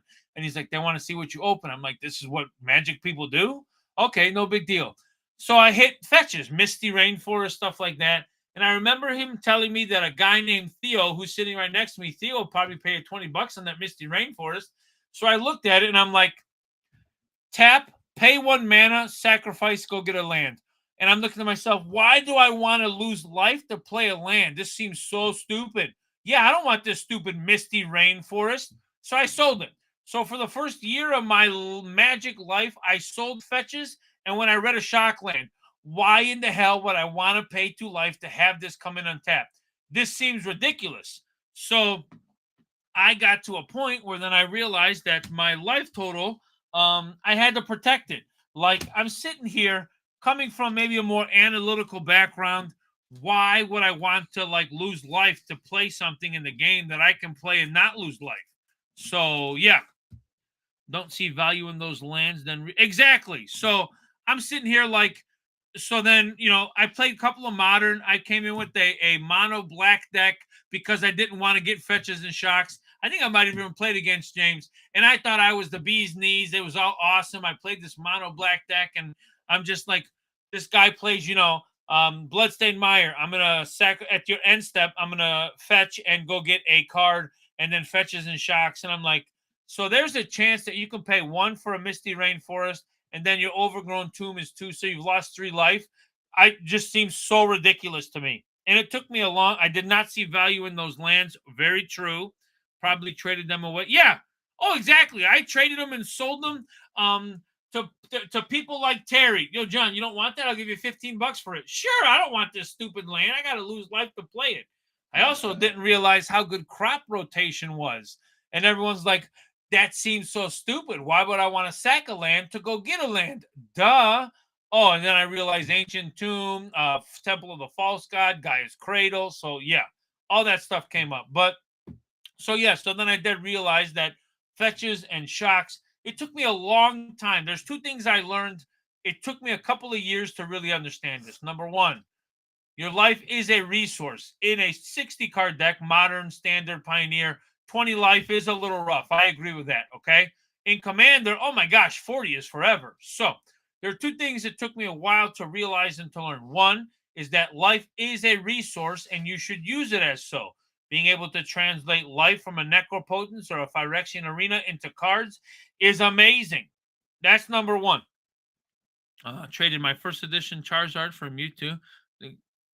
Because better, as long as you win, it's a resource you should lose. Yeah, okay. Phyrexian is too slow. I agree. I like to draw now. I agree. So I learned one thing. Life is a resource. Use it as so. Because if I win the game or lose the game with 2 life, it's all the same. If I win with 2 life, I still won. If I lost with 2 life or I lost with 100, I still lost the game. It doesn't matter. All right? So that's one thing I learned. Terry, the other thing was for Commander to have kind of a template or a base. Now, I know James, you use a template, don't you, or an idea? I found this from the Command Zone. I love Josh Lee Kwai. I love the Command Zone, and I watched them so early, and it was a template. I'm glad you bought one from us as well. We thank you. I am a huge fan of the Command Zone, and one of the things that I learned was some kind of a template or an idea. You want to have enough lands for your deck. There's always the meme floats around. They're in the shop, like especially someone I know will be like, John, I want to make this cut. What do I take out? And I always joke and I say, take out a land. You never want to take out a land for a spell. James is smiling because like next thing you know, you're not CEDH and you're down to like 27 lands and wonder why you have a hard time playing the game. Anyway, to have a template, have enough lands to play your deck, minimum 30 to 35. If you're a big creature deck or you have bigger spells, that 34, 36, 38 even, okay? It's a horrible feeling in Magic to be able to not play a land per turn and to be so behind, okay? So having a template, having enough lands is one, and there are a couple of things. Number one, 10 ramp, 10 draw, 5 spot removal, and 5 board wipes. So 30 of your cards, in my opinion, should have some kind of an idea for that. 10 ramp, 10 draw, 5 spot, 5 board wipes. And I really think that that is a good starting point for players, whatever format you play, as a good starting idea, Big T. I'm glad about Ancient Tomb in your pocket and you're doing it wrong if you aren't you. Oh, I love EDH Rec. I even look at it now. You know, to look at cards or ideas or just synergize stuff. If you look at it, EDH Rec has done all the work for you anyway. You know what I'm saying? Yeah, so very nice, very nice. I love me some EDH Rec. All the people have done the work for you. You know, they're so advanced now that a card that was spoiled today, in 4 or 5 days, it will have populated enough that you'll be able to find cards before the card even comes out. Yes, I also Moxfield. Moxfield is also a very good point. That's where all my decks are on. Yeah.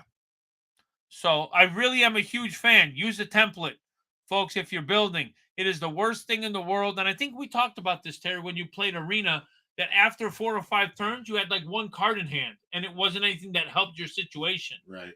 So being able to have, you know, a couple extra cards in your hand is probably ideal. 10 ramp, 10 draw, 5 spot, 5 board wipe. I remember James would come in with his little notebook and a little bunch of tally marks and everything like that. James, what's your system?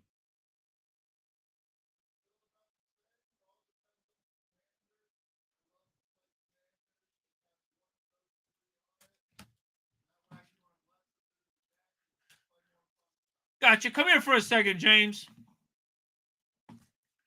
Yeah, those lands are cool. We're going to do another little set of lands. I'll do an auction after this giveaway. So, first off, let's get into this is James, a new employee of ours. James, you want to say hi? Hey, yeah. This is James. If you have any questions, James is a very, very he's a loyal customer to the shop. We gave him an opportunity. He's now working for us. James is awesome. He can pull some cards. So if anyone has some cards that might be looking for, please send us a private message. We can take a look. James might actually be doing some whatnot stuff down the road. But yeah. So, got any more lands for auction? Yeah, I do. I got a bunch of more. We'll get into some auctions after this. I've got, I even talked to James. So having 6 decks, I didn't need 6 decks. So I moved the deck but I want to buy Artist Proofs. But anyway, so, I think that's a good point. James brought up a good point from the other room. So I asked him, does he like that? And James stated that he likes to play a commander. Typically in commander, there are a couple of things you would want out of your commander. Is it a win con? Like a Gisela, she gives you like ultimate or Aurelia. So it is a win con. Does it draw you cards or ramp you? Is it an Azusa? Is it a Timna? Is it something like even a Skullbriar is a win con in a commander? So having a win con, having draw, having ramp, or some kind of an interaction piece from your command zone. Is that what you were saying, James? Yep. Then you get to cut those, maybe half of them, and then that's 5 more pieces to whatever fun engine you want to play, and it just makes deck building so much more easy. Well, yeah, if you have a 2-mana, if you play Azusa, well, Azusa is my ramp. I can cut not all of it, but I could take out of my 10 template 3 or 4 cards, knowing that I'm going to get Azusa because of my ramp. I can get Azusa out early, and then it's just go from there. So I can take 2 or 3 cards out and give me more other spells. Yeah. Or if you make Tatyova or EC, then you just don't have to put any draw cards in your deck at all. Just any. Yes. So again, yes, a commander that rewards you for either playing lands, because that's something that you do in the game anyway, Big T. So if you're going to play lands or draw a card, Magic says you can do one of those a turn. But if you can break that rule, it is amazing. So if you can find a commander that either Selvala is mana. Exactly. Well, yeah, Selesnya Selvala, James, is another point of that. You know what I mean? Like, that's ramp and card draw. Why even run it? What? Why even run any card draw or ramp at that point? Don't. Easy. All removal. Just all removal. Just a commander, 30 lands, and all removal. Yep. All fight spells. So, oh, Child of Alara. Oh, AC. They made a comment about your AC. So, yeah. Yeah. I have a 99 land deck. So, no, that was it. Just James. James, do you have a favorite one color? Again, a new employee, especially with Magic, I like to get this out there. James can pull cards if you're looking for anything. What is AC's win con? It can be any huge mana spell or one of the various cards that turn your creatures into land. Sylvan Awakening turns all your lands into 2/2 indestructible. Bam, you just attack. Dirtle mid-game and lose. Or I'm sure you could get all that mana and maybe cast like a Finale of Devastation and make all your dorks or all your things huge, right? Yeah. With or trample. if you want to go with a super cheap card, there are 2 Kamals. Both of them turn your lands Oh, into yeah. creatures. Kamal is huge. Yeah. 3/3, just automatically on combat. Allosaurus Shepherd does some stuff too with creatures. So if you have minimal creatures, there are a handful of green creatures that will turn either your lands or buff your creatures into like bajillions. Mm-hmm. Gotcha. Avenger of Zendikar. Yeah, that's gross too. All right. So do you have a favorite? What you have one color to pick from the Magic Pie. What is your favorite color? It's gotta be black. 2-color. Favorite 2-color pairing. Golgari, easy. Your favorite 3-color? Oh god. That's a lot of tap land. Did you say yellow? Get out of here, Red. Favorite Abzan. 3-color, Abzan. Notice no blue. Okay, favorite 4-color. Give me a Sans color. Oh geez, not red. Not red? Okay, so, okay. All right. We'll do some lands after this. All right.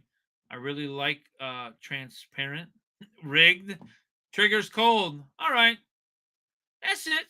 Oh, get out of here. They're going up the chain. Favorite 5-color. Oh, sliver. All right. So, with all that being said, I'll get into an auction after this. What is your favorite 5-color? what is you have one color that you will not choose. So what is your least favorite one color? White. And is there a reason? Is it because lack of draw, lack of speed? What is the reason that makes you not just like mono white? It has a lack of nice card draw, and I would rather stare at a grip of cards that I can't play than just be out of cards in a game. I got you. Mine would probably, I like white because Swords of Plowshare, Path, all that stuff. Mine would probably have to be mono red.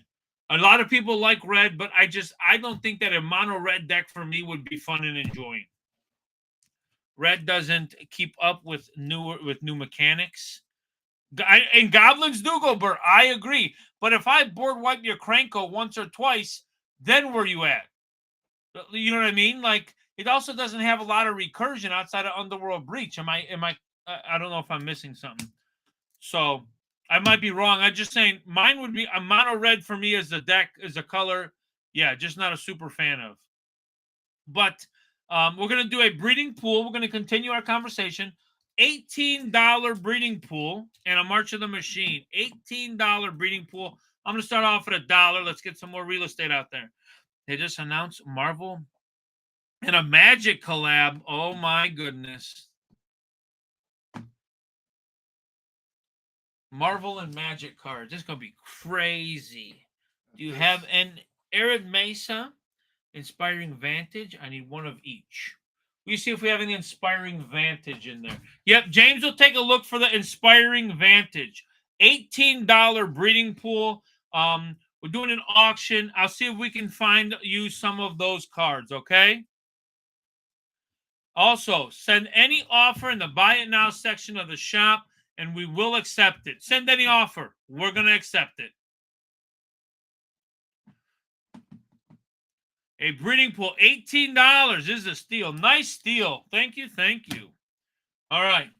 Let's go with, how about this is pretty cool. We have got a From the Dark, Elves of the Deep Shadow. I think this is the first printing, if I'm correct. $15 Elves of the Deep Shadow. Elves of the Deep Shadow, a $15 card. We're going to start off at $1. Elves of the Deep Shadow. That is banging. Uh-oh, Mr. W. Yeah, got it. Sometimes they're easy, sometimes not so much. They go for $15. Little Elves of the Deep Shadow, folks. From the Dark. 15 bones. We're at $8. We're at $9. Elves of the Deep Shadow from the Dark. And a March of the Machine pack. 15. What? No. We do not have any of those lands at this moment. I'll do a couple more and then we'll get into something else. All right, let's try I've got a Marsh Flat. Again, Marsh Flat. Again, fetches are fantastic. They're at a very low price. Pick them up if you can, especially the MH2 ones. We've got a Marsh Flat, $11 and a pack, all right? Little Marsh Flat.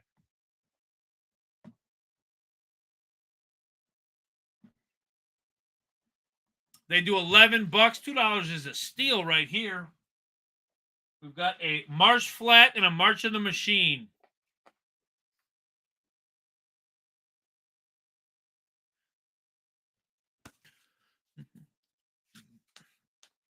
Gentleman Engineer at $7.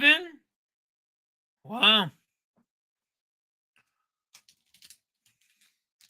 Yeah, that was nice. All right, try one more. I've got a Bloodstained Mire and a March of the Machine.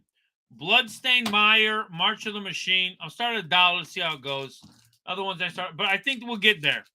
Bloodstained Mire, again, fantastic. Cons, fetch land, rack those colors. This is a Bloodstained Mire and a March of the Machine. They do $29. We are starting it off at I will accept that offer. Thank you, Ampere. So a $29 Bloodstained Mire. We're only at 15, folks. Still a heck of a steal for a fetch land. Bloodstained Mire, they do $29. March of the Machine, you never can have enough fetches. This is a heck of a steal at $20. 21. Bloodstained Mire, folks. 22.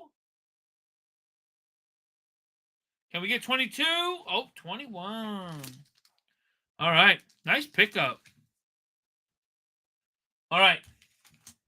We'll do a little giveaway here. Again, any offer in the shop, we will accept. Any offer.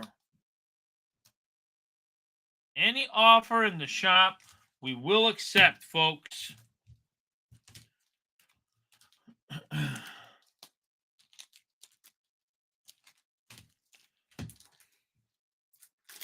All right. Do you sell cards? Do you not sell cards? Do you keep them? Do you try and use your very nice Ampere and very nice Ampere? I will accept them all. A $1 city.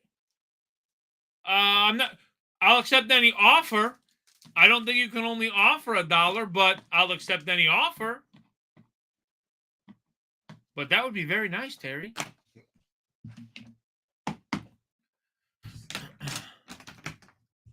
What's up? You all right? I'm struggling a little bit. What, shoulder? Yeah. Yeah. You gonna be okay? Yeah. You gotta get up and walk around. You gotta do that. You gotta do a little bit of your little bit like that, Terry. Yeah. All right. She had me do some strengthening exercises for the first time, Really? and I think that's what's got her cranked Oof. up. Sounds about right, Big T. Again, we talked about it. You got to do therapy because if you know what I mean, like it helps, but going through it sucks. It just takes a lot out of you. You know what I mean? Yeah. Offers must be 30% of OG price. Okay.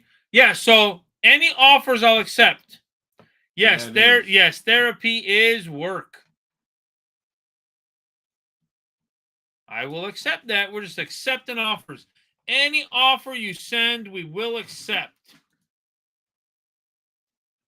Any offer. A mold demon. I don't even know what a mold demon does. I thought it was 20% off. Your lowest offer, I don't know. Whatever you want to send, I will accept.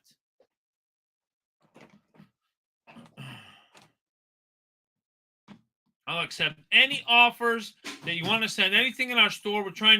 This is the last day of this sale for any offers. We're going to try and restock the shop, but this is our last opportunity for this sale. We're going to try a sharp. We're going to try a underground C here in a second. We're going to do an underground C. Yeah, we're going to run a dual land here, all right? So here, after this giveaway, we are going to run a dual land. We had a couple that we were working with the last couple of days. We are going to run a dual land.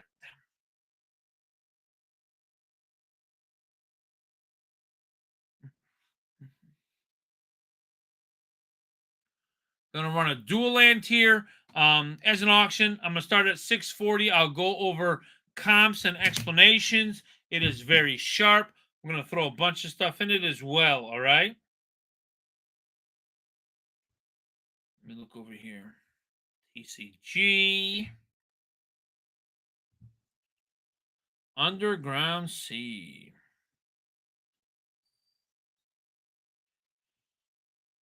Revised Underground C, mint condition. They go for $6.94 in beautiful condition. So we're going to bring that down a little bit and go from there, okay? Not my colors, but that's good. Dual land level budget is in the Disney fund. Oh, I got you. On my box of sleeves and cards. Thank you. Hey, no, thank you, Micro. We appreciate it. Thank you for stopping by, for coming back, for hanging out with us. Dual land level budget is in the Disney fund. I got you. I got you. Having a budget for cards, Terry, sometimes it's a little ouchy. But you Yeah. got to have it. You got to have it. I mean, unless you like, eating bologna sandwiches and ramen, which I guess if I didn't have my wonderful wife, Katie, to keep me on track and possibly Sean as well, I'd probably eat ramen. But I have all the dual lands in the world, Terry. I'd eat ramen and ham and cheese sandwiches. I love ham and cheese sandwiches. Yeah, I love bologna and ramen. Yeah. So is it really a bad thing if you like it? You like ham and cheese sandwiches? I'm a ham and cheese fan. Imagine just banging out some ham and cheese, but you've got some nice four-color. Now you're making me hungry. Not making you hungry, but you got some four-color Walter Payton patches coming in the mail tomorrow. But I'll eat some ham and cheese for some Walter Paytons, will you? Walter Payton. Drink some well water from the tap if I really need to. You guys have a well out there? Yeah. Yeah. We drink mostly bottled water. I got you. All right, so here's the thing, Terry. Are you spending some of your bottled water budget to buy that's the last icing on the cake? You need this extra X dollars. Are you drinking well water to buy this Payton, or not buying the Payton and drinking bottled water? What's the choice, Terry? For just a week. And then I'm drinking some tap water. You're drinking some tap water? I like it, Terry. Winning shipping means I need to. Yes, you do need to hit the sale. That's exactly how this works out. All right, let's do a Polluted Delta. Again, very, very good card. I've got a Polluted Delta. We're going to do a March of the Machine. I got a little bit of Plane Chase giveaways. Hedron Fields of Agadim. We got a couple of those. Let me You got see. those big cards again? Just What's your problem? Just man? one. What's your freaking problem? How about a Teferi? Just one. Sword of the Meek. Precursor. Inspiring Sanctuary. A Spider and the Mind Breaker. All right. I'm going to start this auction off. I'm going to start off at $29, just so I can get a decent price for the Polluted Delta. $29 with all the throw-ins as well. Okay. So we're going to start this auction. $29. This is a Polluted Delta. You're going to get a pack of March of the Machine. You got some cool throw-ins as well, Teferi, and the nice Hedron Fields of Agadim little Plane Chase. We like the way you think, Ghost of Xeon. Thanks, Squish. Yes, we definitely like the way you think there. I mean, I got free shipping. I might as well go looking in the shop. Any offer, Mr. W, we will accept any offer. Very nice, Squish. We appreciate it. Thank you. All right, let's go with, how about, we'll do a Flooded Strand, a March of the Machine pack. Got a little big card over here. We're going to do 2 Plane Chase, a Morphic Tide, and a Reef.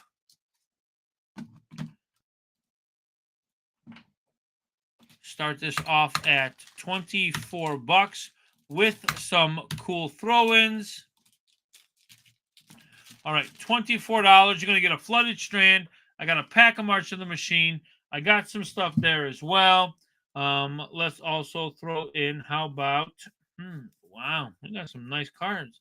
How about an Astral Cornucopia, a little Sword of the Meek, a Spike, Precursor Golem, and a Goblin Charbelcher as well. A little bit of Flooded Strand.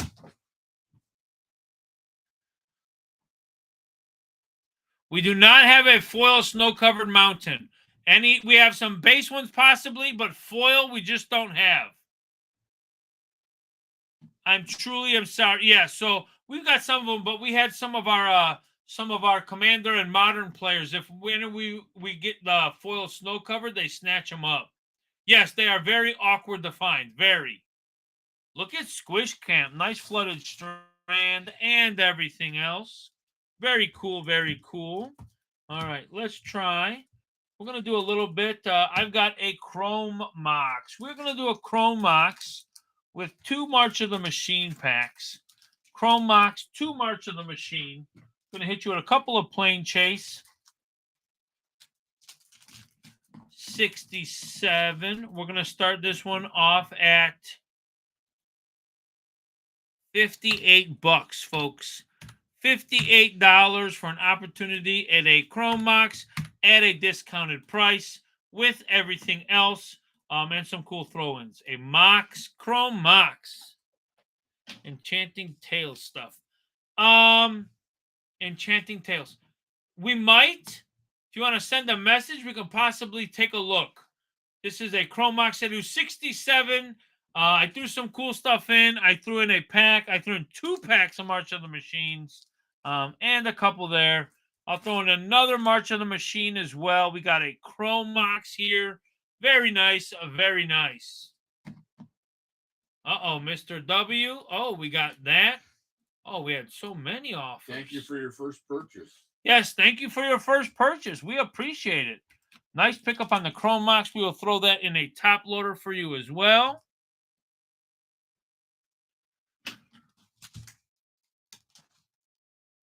All right, very nice. This is all last winter, Big T. Okay. All right. Very nice. Very nice. We appreciate it. Do another little giveaway here. Get us some more auctions. That's that. Oh, I got to do the dual land. We'll do the dual land after this. We will do this Underground Sea. I forgot about that. But we will do the dual land next. Coming out of this, we'll do a dual land auction.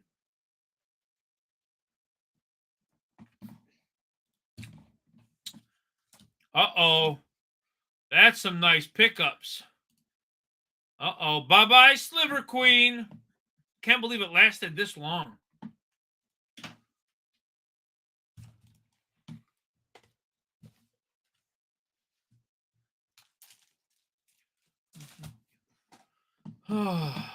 Big T, Big T. Yes, sir. Yes, sir. What do you think tonight? So you think the Niners whip them up? Yeah, think the Niners smack them? Yeah. Someone jumping on the Queen never could master that budget for a card. See, I guess Mr. W, that's I guess where I guess I agree with you 100%. There are so many cards that I would love to acquire in the Magic realm, but I'm just never gonna play them. Sliver Queen, I don't play slivers. I never was interested. I guess there are so many people that love slivers, and if you love slivers, I think running a Sliver Queen or all the slivers are great. If you love Eldrazi or you love zombies or humans, so I just never would play it. I think it is a great card. I think the art from Stronghold is amazing. I just never would play it.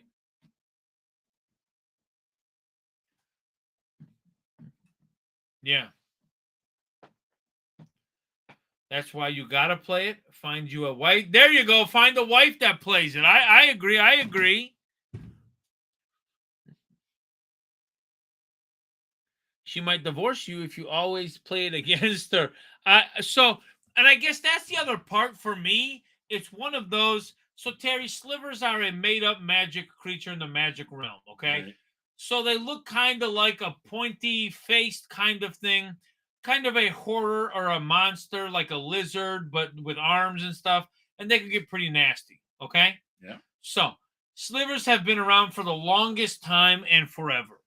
And they keep making these 5-mana commanders that always do gross stuff. One of them says, pay X and go search for a sliver out of your deck. That's really good, okay? One of them says all slivers are indestructible, which means you have to, board wipe them with an exile effect. Right. So, a slivers and so that's just the commander. Each sliver has a text on it, each and every single one that says all slivers gain X. Some of them are regenerate. Some of them say whenever a sliver enters a battlefield, destroy a target artifact or enchantment.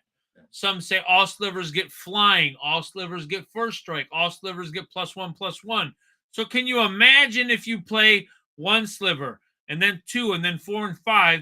Next thing you know, all your slivers have flying, double strike, indestructible, and they all get like +1/+1.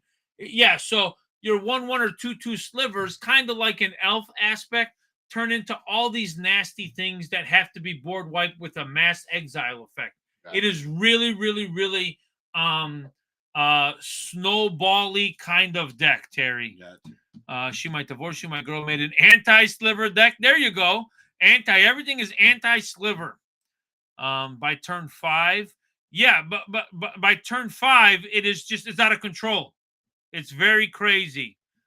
Plot twist, she counters with squirrel. Uh-oh. That's a good point. Let's say you counter with squirrels and then you start giving stuff minus. Got you. Yeah, slivers are cool. And because they've reprinted it, they've done some secret layers, so they're always giving you some awesome spice for slivers. Yes, and then Terry, those are 2 and 3 mana ones. You can get some 3, 4, 5 mana slivers that are just they're not okay. We play slivers versus squirrels all winter. So who wins, Squish? Is it a 50-50 or is one more powerful than the other?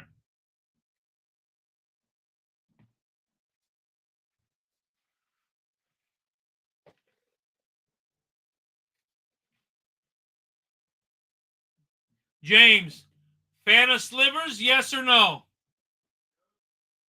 Have you played slivers? Do you like slivers?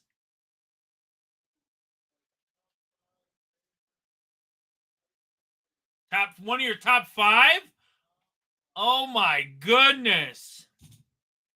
Just depends on who gets the... Oh, I agree. So it's one of those where you get to a place where it just depends on what my mulligans or if I'm able to start faster. I got you. I don't like slivers, but they make Draenith a useful tool. Yes, they do. That is very true. Draenith Magistrate. All right.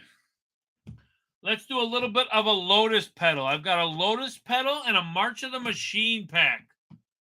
Lotus Petal, again, a very fantastic. It's from the list. It was from my deck. I moved it to the shop. I like slivers. And they can be easy. Thanks, John. Also appreciate the bids. Last night's stream. No problem, Ed. We appreciate you, boss. Got a little bit of thank you for stopping by and everything. It means a lot. Got a little bit of Lotus Petal. Well, we appreciate you stopping by today. My buddy wanted to get funny when they released all new Eldrazi and Innistrad. So which one, Eldrazi or slivers? That's a good matchup, I think. Nice pickup. Thank you for your first purchase. Yes, thank you for your first purchase. We appreciate you.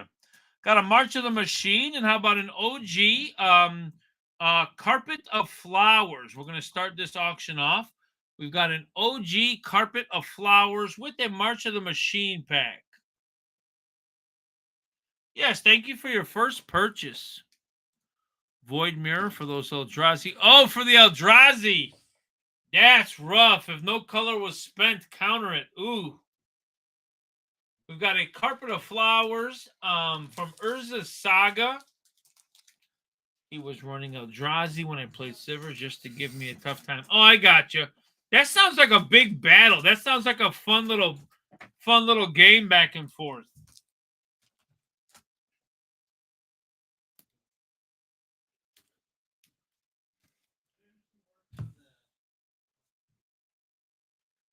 All right. Very nice, Goblin.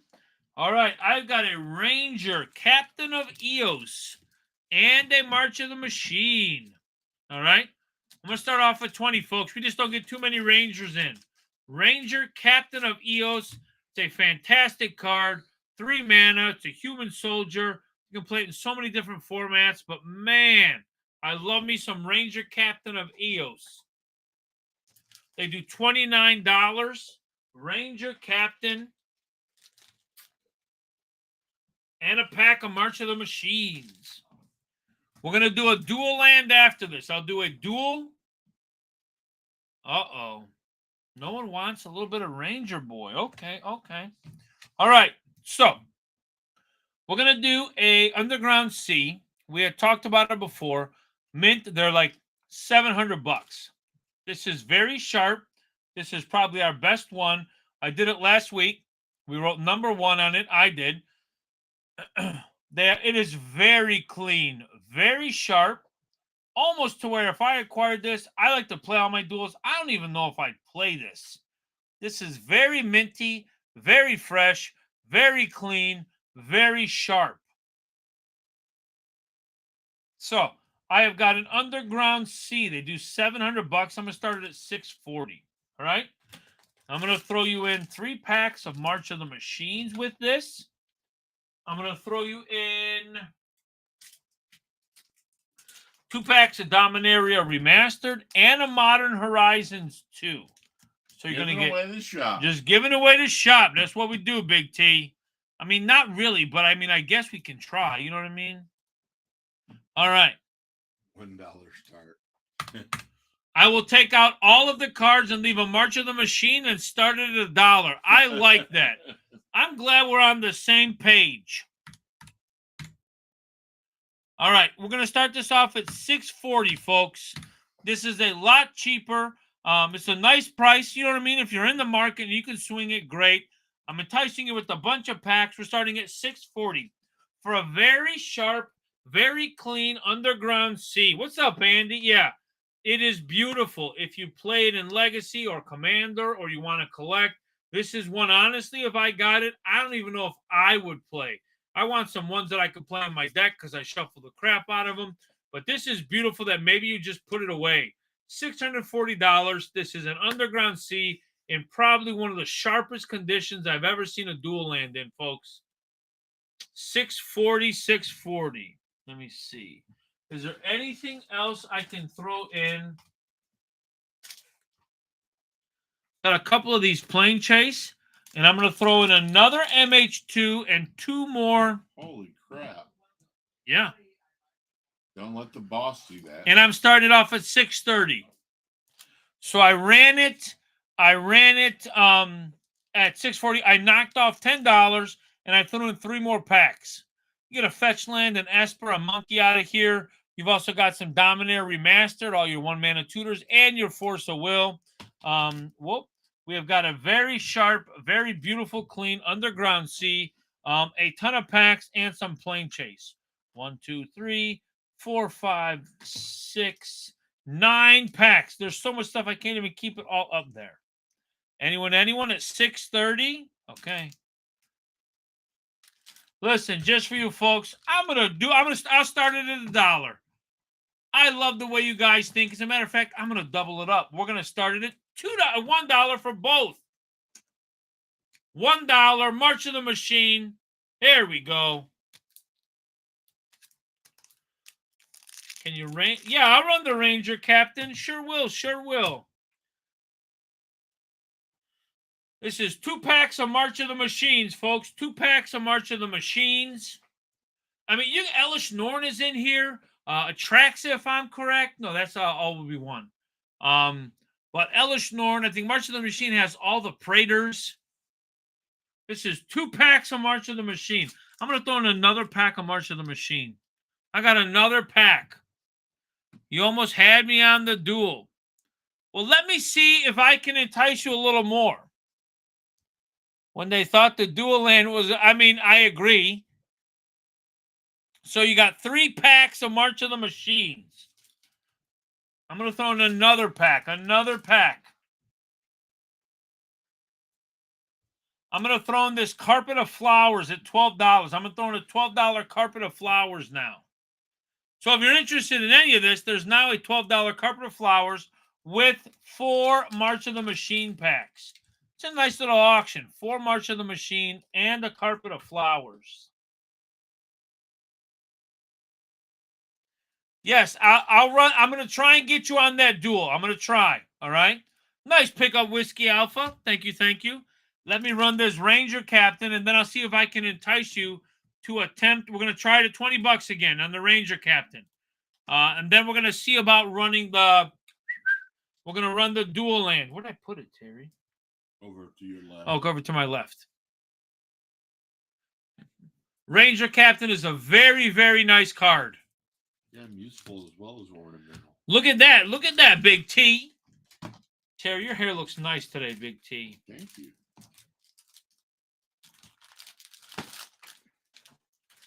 I'd tell you the same thing, John, if you had any. Need it for my Winota. Oh, it's very nice. It's very nice. All right, we're gonna. I can't do that. I'll do a plateau of that, but I can't do that one squish. All right, this last winner. All right, we're gonna do this. We're gonna go back to the duel at 6:30. This is a very sharp and clean Underground Sea with Plane Chase. I've got Modern Horizons and Dominaria Remastered. We've got 6 beautiful banging packs, okay? There's so many things that won't even stay. All right, there we're at. What else can I... What else?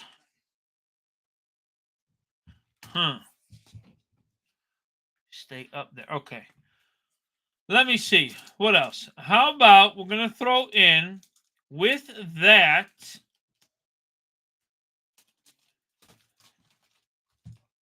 I've got some cool stuff there. Okay.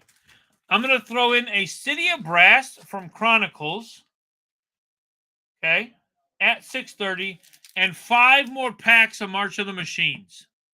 And we're going to do 6:30. So I got everything else in there. I'm doing a Chronicles City of Brass and 5 more packs of March of the Machine. $630 for a beautiful Underground Sea. I threw in a City of Brass. You've got 6 nice better packs, and then 5 March of the Machines. All that thrown in. There we go. Nice bid. Yeah. Yeah, I think it's very nice. If you need an Underground Sea, very nice, Ampere. Nice pickup. We're just going to send everything on the way for you. Very nice, very nice. There's like so much stuff I can't even freaking stack it up. Okay. Very nice pickup, Goblin. Thank you, thank you, thank you. All right. I've got more duels if anyone is interested. I'm just saying. The stack we were working with the other day, I got a Volk, I got a Trop, I got some nice Savannas, Taiga, Scrub, Bayous, Plateau. These are it just jumped out. These are unlimited Badlands and an unlimited Plateau. More APs. I could do some more artist proofs. Mox Diamonds. More artist proofs.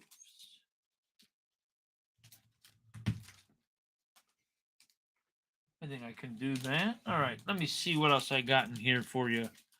Whiskey, some more artist proofs. Sent you a deal. I gotcha. All right, give me 1 second, and I will take a look.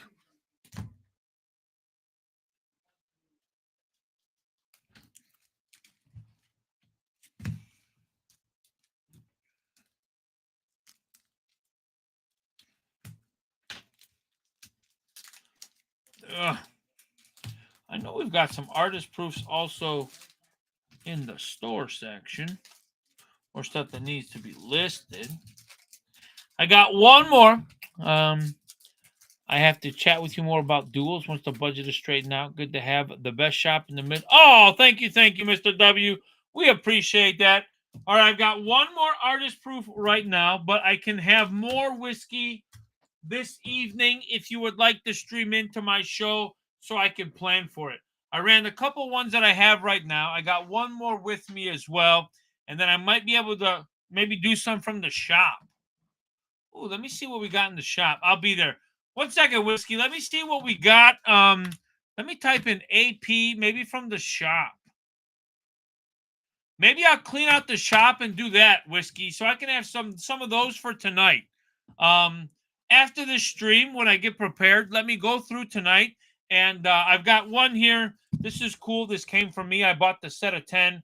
I'm not playing Gitrog right now, but that doesn't mean I'm selling Gitrog. This is a talisman from the Secret Lair from Dan Frazier. We'll do this artist proof, and that's the only one that I kind of had set in my stack right now. But I will make sure that I have more for you this evening. Okay, Whiskey?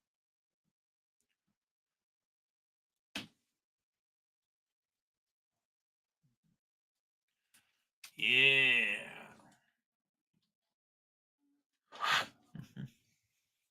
Very nice. Very nice.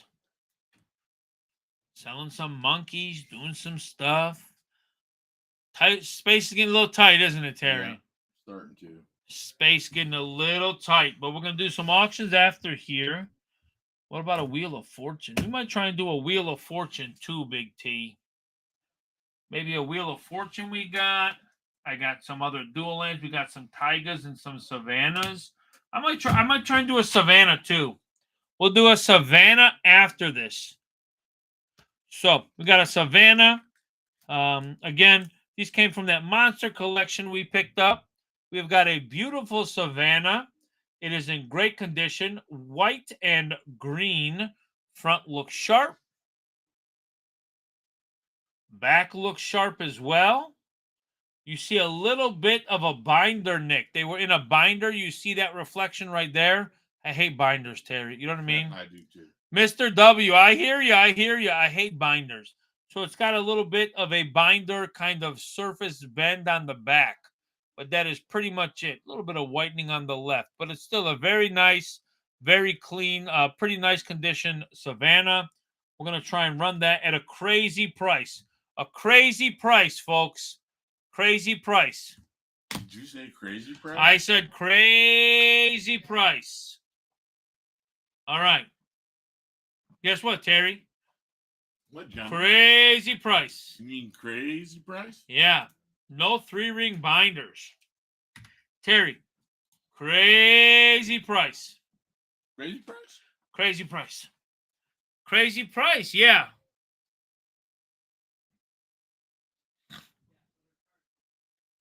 I can't wait to see what the crazy price is.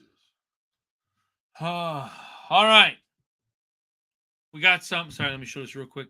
We got some nice mountains right here. Some full arts. Gentleman engineer. Very nice.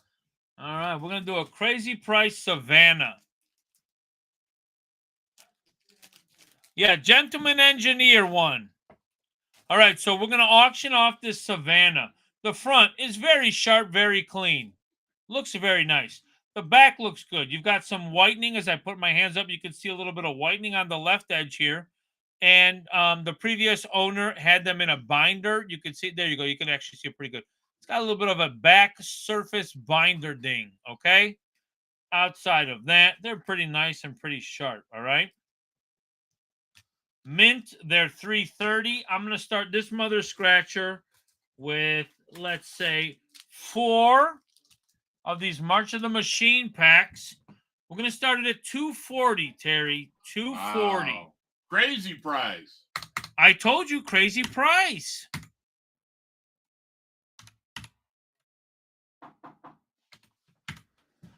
I told you, Terry. All right, we're going to start off at $240, folks. A nice, clean, I mean, it's still nice. A Savannah, they go for $330 mint. We've got a Savannah. I'm starting it off at $240 with some March of the Machine packs. And they got a couple of Dominaria remastered. So 6 packs, $240 on a Savannah. Oh.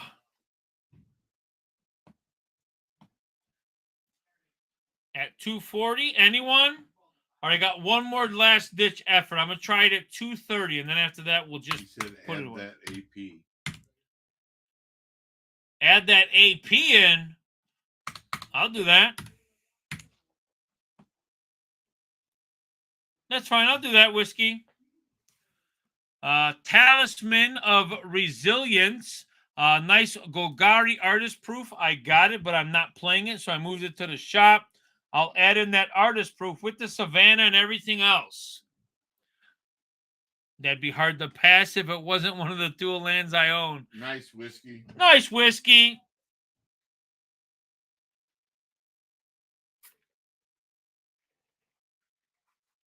Nice, nice, nice Whiskey.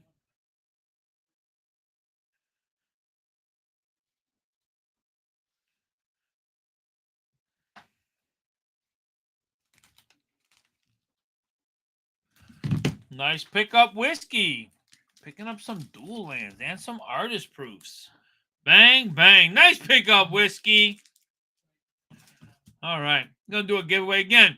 The last day of the sale, anything in the shop, you can send some offers on. We will accept it. We're just trying to clear up the shop a little bit, so it means a lot. We'll be listing new stuff here, too, as well. We sold over 300 items when we started this sale last week. I got you. I understand. He said, forget about the APs tonight now. There was his magic budget. I got you, Whiskey. Let me know when you're ready for some new ones. Dude, Big Terry, dude. Big Terry. Whiskey, we always appreciate you. Thank you for stopping by the stream, and thank you for hanging out. Thank you for the purchases, and I hope you have a wonderful rest of your Monday, Big T. Big Whiskey. I know, I'm over here messing with Terry. Big Whiskey, that was the name of the town in Unforgiven. Really? Yeah. You've watched that a few times, haven't you, Terry? Yes, I have. Like a few A times? few times. Not a problem. Best stream on the app. Oh, Whiskey, you're going to make mine and Terry's heart melt. Goblin's over here snatching up some deals, Big T. It's a Monday deal kind of day, Terry. Yes, it is. Hello, Peyton. What, you see that? Sophie is the best. Oh, my goodness. Oh, my goodness. I'm jealous. I'm jealous. Oh, my goodness. You're done, Peyton. You're broke, buddy. Wait, what did he say? We're not getting paid this week? Yeah, no. Peyton's not. He bought an Astros lot, so Peyton's going to spend all his money. Oh, Peyton's not getting paid. I got you. I told her last night you were the best, but right now you're telling me that she's the best. I see what you're doing, Whiskey. You're doing a little bit of playing both sides of the fence there, W. I got you. I see. Let's go with a couple Lord of the Rings mountains. Playing both sides. I got you. Sophie, you're the best. Give me some deals. John, you're the best. Give me even better deals. I hear you.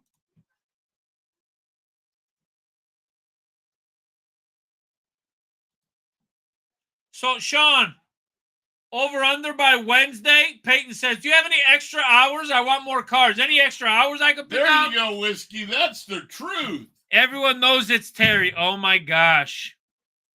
Okay, yeah, I could show you the unlimited Badlands.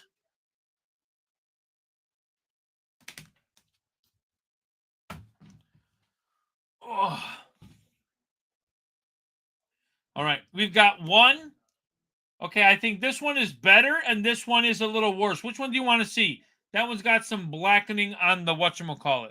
Which one do you want to see, Ampere? Do you want to see both? The nicer one. Okay. Unlimited Badlands. All right, let's take a look. Man, the front of this looks beautiful, folks. We look at offers, Terry. Yep. This is the front looks nice and beautiful, looks nice and sharp. I see a small little dot right up on the top there, Ampere. Okay. Yeah, I know. He knows about the monkey. So outside that, no surfaces, no creases. So on the back here, you see a little bit. I don't even know what it's called or what it would be considered. I don't think it's a bend, but you see something here on the back. Why? Guess what one of his favorite restaurants is? What? Guess what he's eating right Chipotle! now? Chipotle. All right, so I mean, I could do a nice deal on this if you want. It's got a little bit, looks like a binder situation there. Let's So- lower it. Price lower like Walmart. Slash it. Ampere's interested in this one. Okay, so I think this is, we're going to put this one as number one. I can come up with a price for that if you want, Ampere. Vote number one. Boy, stop, dude.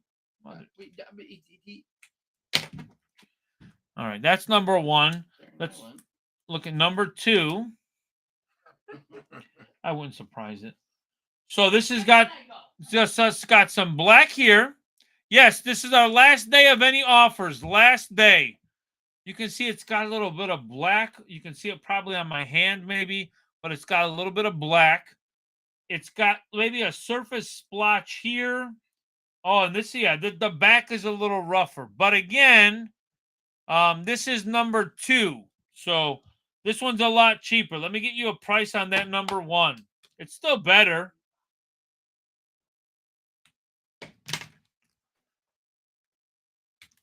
There you go. 4 septants. Very nice. Very nice. All right. Ampere.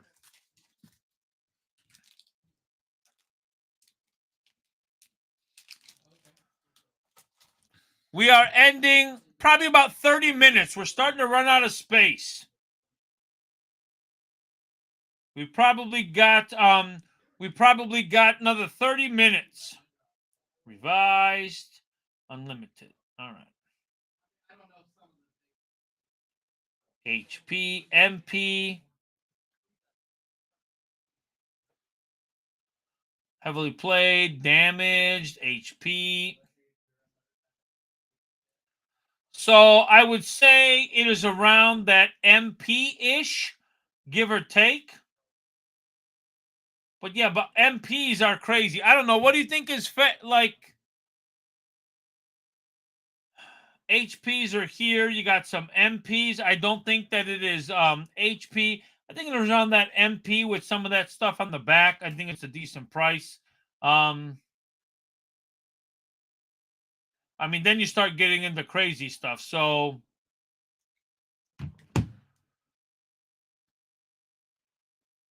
I think it's a pretty nice condition.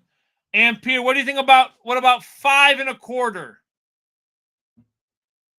525 for a Badlands. It's unlimited. I think the front looks nice. Not near mint, not LP, right around that MP kind of mark. So 5 1/4.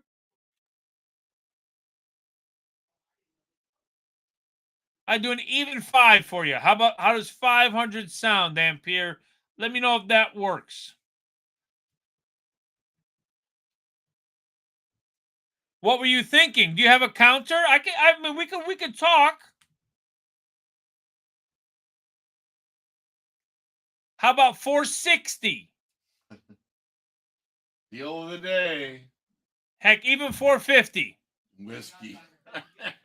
There you go. How about 450?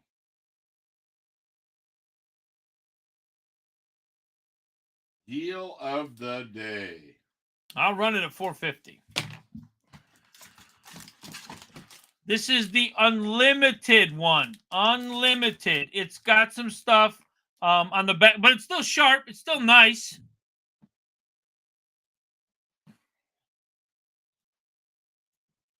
I'm going to try. It's unlimited. There are a couple things on the back. I'll run it at 450.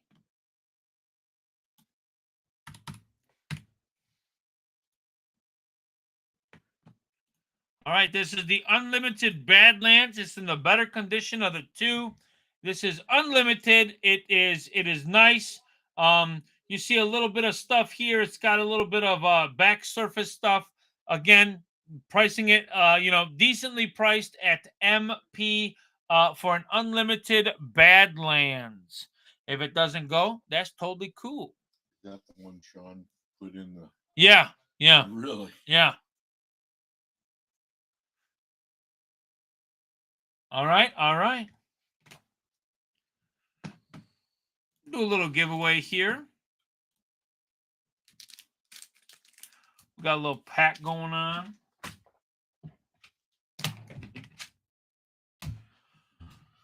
So, we appreciate each and every one of you stopping by. We are Collectible Corner here, Bloomington Normal, Central Illinois. I'm going to wait. I want to check out your sports today.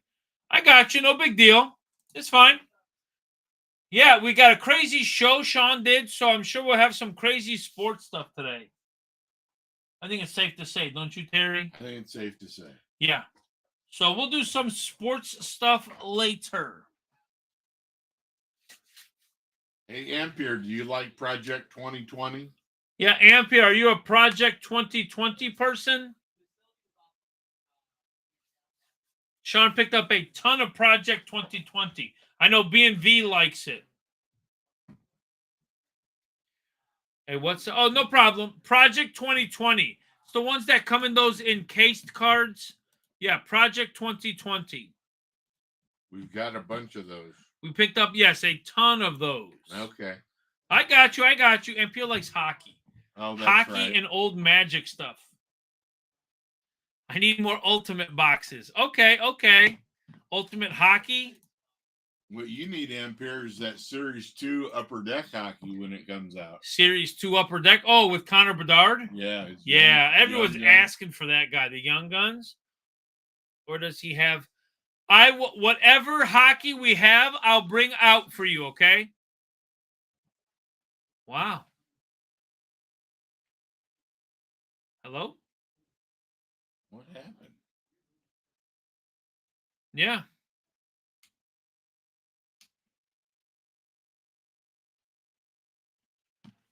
All right. Can you guys hear me at least? Can you hear me? We love hockey in our office. Okay. So the camera said internal temp too hot. The camera got hot, and I don't know what's going on. Those damn Florida temps. Yeah. I can hear you. So the camera got hot as crap. I know, them hot hands. Yeah, the Badland was too spicy. So internal temp on the camera got too high. So I'm not sure what to do, folks. This might be our cue. Oh, it blinked down for a second. This might be our cue to maybe bounce off. Yes, I don't know. I've had Sean. Did you turn the camera on this morning when you came in, correct? I'm blank right now, and it says internal temp too high. I got you. Yeah, we've never had this issue before. You know what I mean? So, like, it shut off. I can't see. So, on the screen, I've tried that, and it just says internal temp too high. It feels warm. It's hot. Yeah, so I don't know Maybe what we're just doing. Cut off. I know. I don't know what we're doing differently. Man, that's rough because I just ran a 10-card dual land lot starting at $1, but no one took it. Actually, it's hot as I know it's John's fault for marking down that dual land. I know. All right, they all saw. They have never experienced performance. Yeah, I've never had performance issues like this before. Absolute. All right, listen, I'm going to shut this camera off. We got to be ready for Hot Hands John on sports. So listen, I want to say that I appreciate each and every one of you stopping by. We thank you. I will accept the offers in the store right now, but it was a fantastic show for what we had. I'd like to go a little bit longer. Hopefully we can fix our camera issues. But you guys and gals, yeah, I'll let the Givey run. It was for a pack of March of the Machines. So If you want something in the store, yeah, gotta if you get want it something in now. the store, now is the time. Now is the time to get it. Palankron, that's a nice pickup there. Tavesh Zat, I'm a huge fan of Tavesh. So again, folks, we are at a point now where we are March of the Machines. I got a giveaway. If you're looking for anything in the store, now is the time, folks. Now is the time. I will accept that.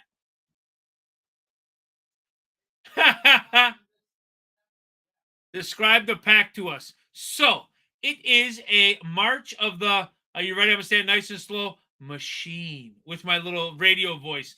March of the Machine in very nice shimmering powder blue color. Yeah, look at it. Just talk slowly. What the heck? Are you calling 1-800 I love you, John, or something like that? What the heck? $2.99 a minute over here, gentleman engineer. Yeah. So it's extra for feet picks, okay? Ampere gonna hire you. Yeah. Oh my goodness. Yeah, I know. To sell purses. Yeah.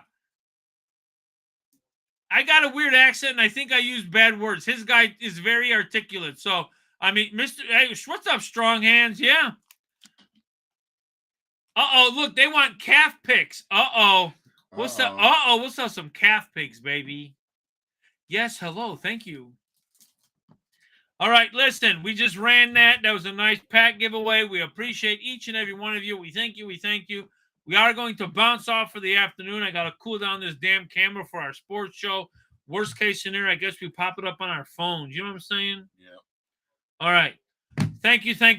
I appreciate each and every one of you. You guys and gals are fantastic.